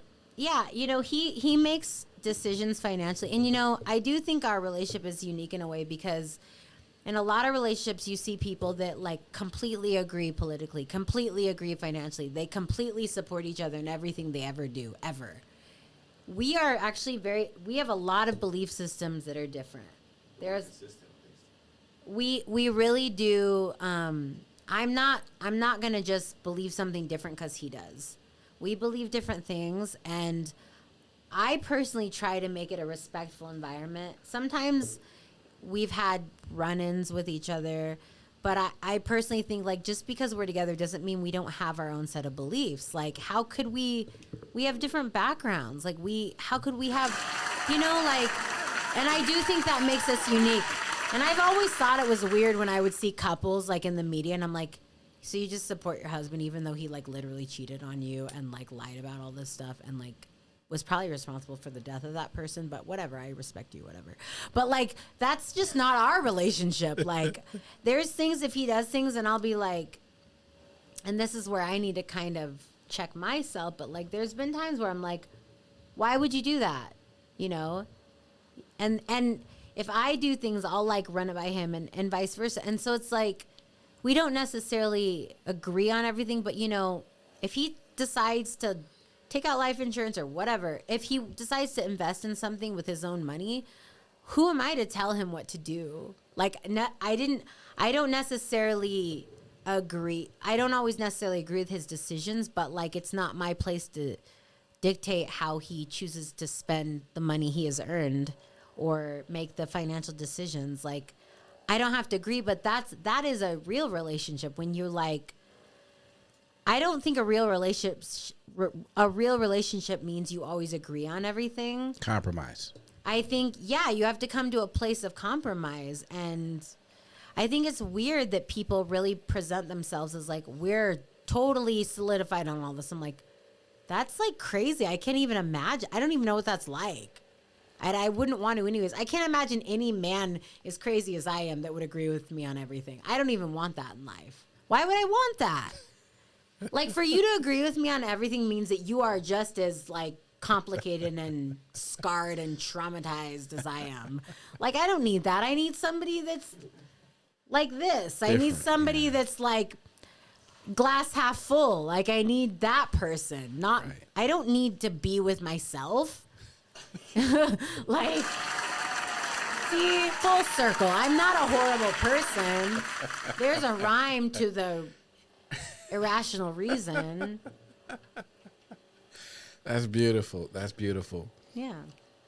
So he makes decision, right, that you obviously don't agree in, but you support it and you're very understanding because you think it's for the greater cause. Yeah, I mean, yeah. I'm understanding, and I think the way I am too, and this has come up many times with us specifically, but, if you make a decision and, you don't, sometimes with finances and stuff like that, I would like to be informed. And I think sometimes he struggles communicating that stuff. And I understand why. But maybe you don't understand why he did what he did. So he's like, I don't always understand why he does it, but I understand why he does it in the sense that, like, in his former relationships, they were independent relationships completely where they just lived independently. They made decisions. So I understand the habit of just doing things without talking to your partner. I understand that. Sometimes I don't understand, like, well, why would you take out life insurance for me? Like, do you think we're gonna die? Like, yeah, we are gonna die. We are gonna die, right? But like, we are gonna die. But I think in terms of a criminologist, I'm like, so is someone gonna kill you? Because that's scary. Whereas he's like, no, it's just to be safe. And I'm like, who's trying to kill us? You know, like we just kind of look at it from a different angle, I guess. But I do think that like I would rather us be who we are than just compromise ourselves in ways that don't agree with our conscience, you know? Okay. We're getting ready to wrap this up, but this is great. Because I cannot drink anymore. We're getting ready to wrap this up. Now, two more questions. What mistakes is forgivable and what mistakes are not forgivable in this relationship? In other words, he cheats, you out. If he cheats, maybe you'll forgive him. Is that forgivable? Yeah, I think cheating is forgivable because I think when cheating happens, even though it's not okay, I think it always happens. I think both parties probably have influence on it, you know? Right. Regardless. Would you blame yourself for him cheating? I don't know. I mean, he never has, so I mean, that I know of. Would it be your fault? Would it be his fault? I think it just depends. But I do think that, I guess, cheating to me is forgivable. I think if there's like abuse or like child abuse, I don't know if, I mean, I think all things from a religious standpoint are forgivable, right? But I think in terms of moving forward together, there are things that it's like, I don't know if we could move forward. Move forward together in this. You know? But cheating ain't one of them. Yeah, I think you can move past cheating for sure. I think people do learn from their mistakes with cheating. I think. Very good. Very good. Is there anything you want to say to anyone, or just generally speaking, how would you like to close this out? Drink a lot of water, make sure you stretch, and don't get talked out of who you are. Very good. Very good. Now, who you been tripping with? Motherfucking JJ. Tripping with motherfucking JJ. I didn't say that right, did I? So we out this motherfucker. You know what I'm saying? We had a good time. Yeah. And appreciate your time. Can you imagine me driving home like this? This is what it was like last time, but I drank more. I didn't have Red Bull or soda water. I was just drinking. Like with the massage gun too? No massage gun. It was just me and the booze. That's and it. Him. Therapeutic. Jamaican wine. Jamaican rum. Gosh. That's how we do it. I should have gotten Grey Goose. We out this motherfucker. I'm not driving, so thank you. You should get your dad in here and have some Jamaican shots. Oh, y'all.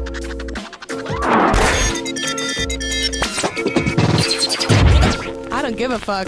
You're tripping with JJ. Wow! Fuck you, asshole. Tell your bitch I said hi, nigga.